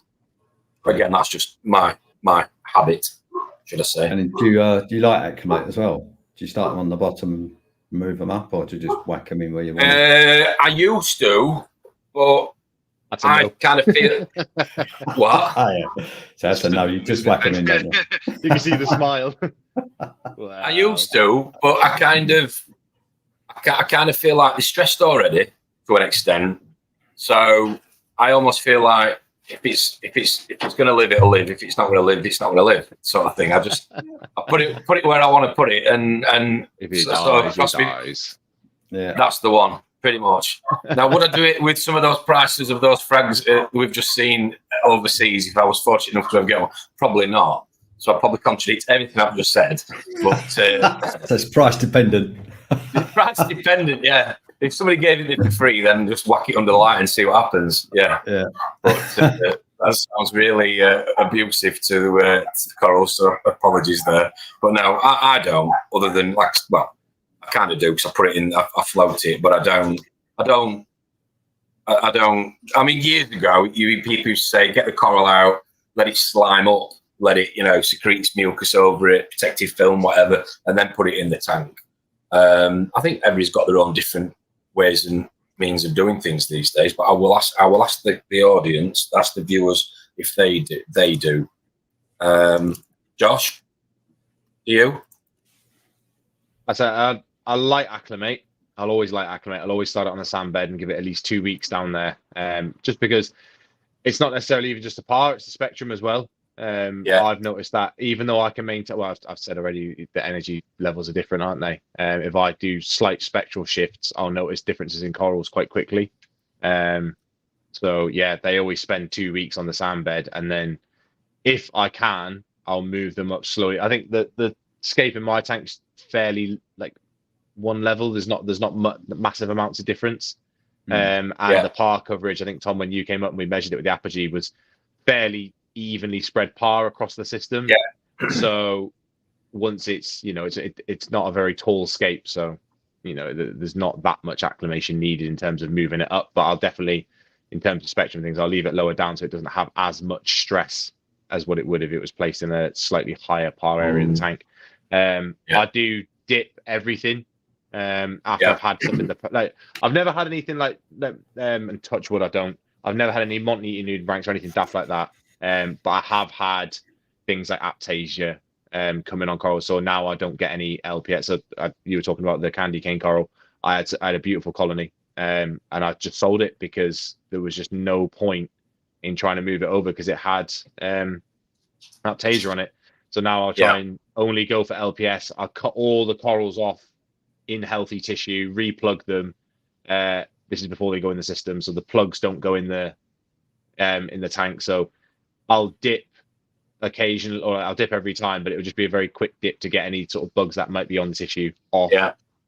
I'm not concerned with bases because obviously I cut them off, and then they'll just go straight in. There'll be no if something's like particularly cold, like if it's traveled and it's the bag's gotten down below 20, let's say, I'll warm it up for a period of time in the sump before I then start dipping. But otherwise, if it's low 20s to mid 20s, I'll just go straight in, dip it, and then straight in the tank. Fair enough. Yeah. Go on, Roberto, Dr. Robert. What do you do? I think I'm quite brutal, really, with my corals. I like them to slime up before I dip them. I just think that can bring anything that's on the coral into the slime, and then I can shake it off, and the slime's in the dip. But I don't. I literally fair enough. Nothing. I get them in. I take them out of the bag. I whack them in a tank with potassium chloride. I give them a 5 to 10 minute dip, and then they go straight in a tank where I want it. Super glue, bosh. That's it. That's what I do. Yeah, I'm a bit aggressive. I know. No, I don't do anything. I don't. Yeah, so I mean, they come straight out of the bag they're into like the fresh mixed water that I just have on tap. So they just go straight into the fresh water, and then they just go straight into the tank. I don't bother measuring any parameter. I don't measure the temperature. So if it comes in at 18, it's going to go straight into water at 25. I mean, they all die. They all die, obviously. No, I mean, to be they must be pretty hardy because I don't lose a lot of corals, so I do lose some, but I don't know whether that's because of the way I do it or not. But that's just what I do. Yeah, and I haven't got a sand bed and the flow in my tank. I haven't really got anywhere I can rest them to sit. To acclimate them, right? Yeah. And to be fair, anything that sits on the bottom of my tank that's new, my rats will just come and spin it over and it'll be upside down in a heartbeat. Yeah, same here with mine, to be fair. Yeah. So I just glue it where I want it, really. Yeah.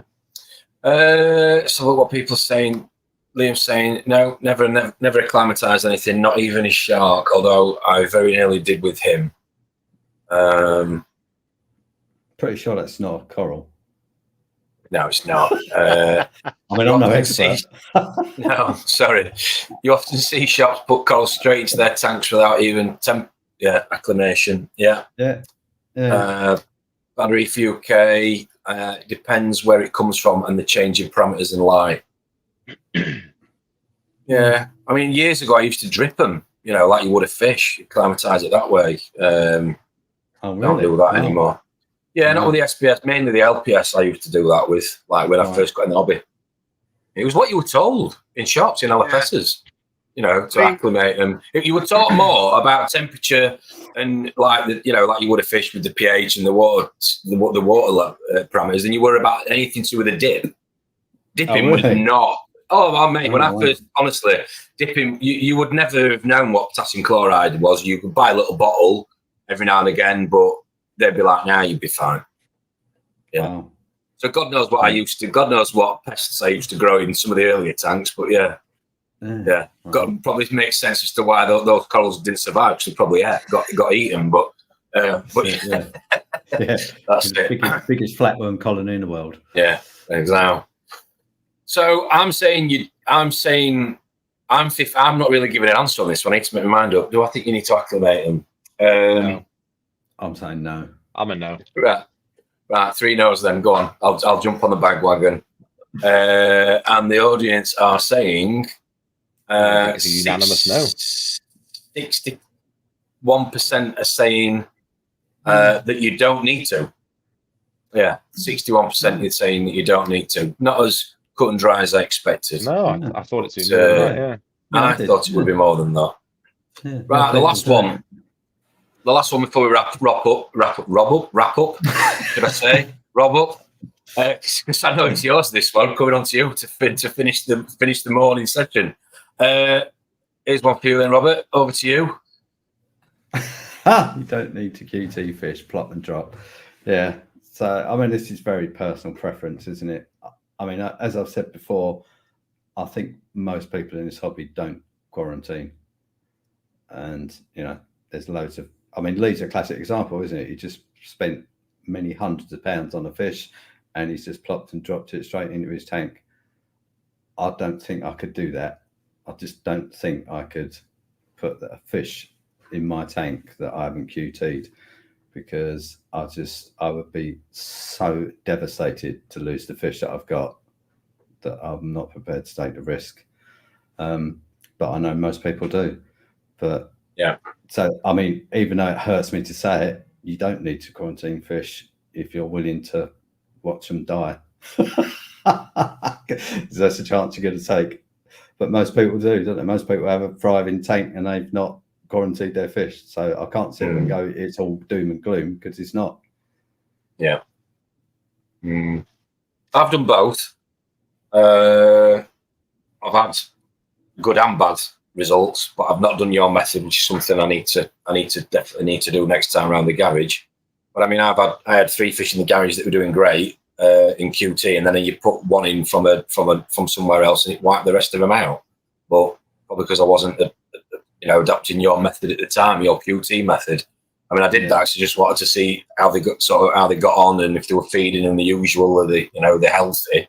Well, you were just an observation, though. You weren't actually medicating. It was observation, yeah. It was observation, and then it got too late because I'd not got the lights on that much in the garage, because, again, I was trying to, acclimatise them a little bit and not scare the living daylights out of them. And then because I'd not got the lights on, I wasn't, ironically, observing them as much as I should have been, and I wasn't noticing things that I should have noticed, and therefore I left it too late to medicate. But I mean, the other common thing people say about QT is they kill more fish trying to QT them than if they just blocked and dropped them, which is, if you're doing QT badly, I suppose would be a word to use, you're going to not be successful. And you're going to go, well, all I'm doing is, before I QT'd, I was doing okay.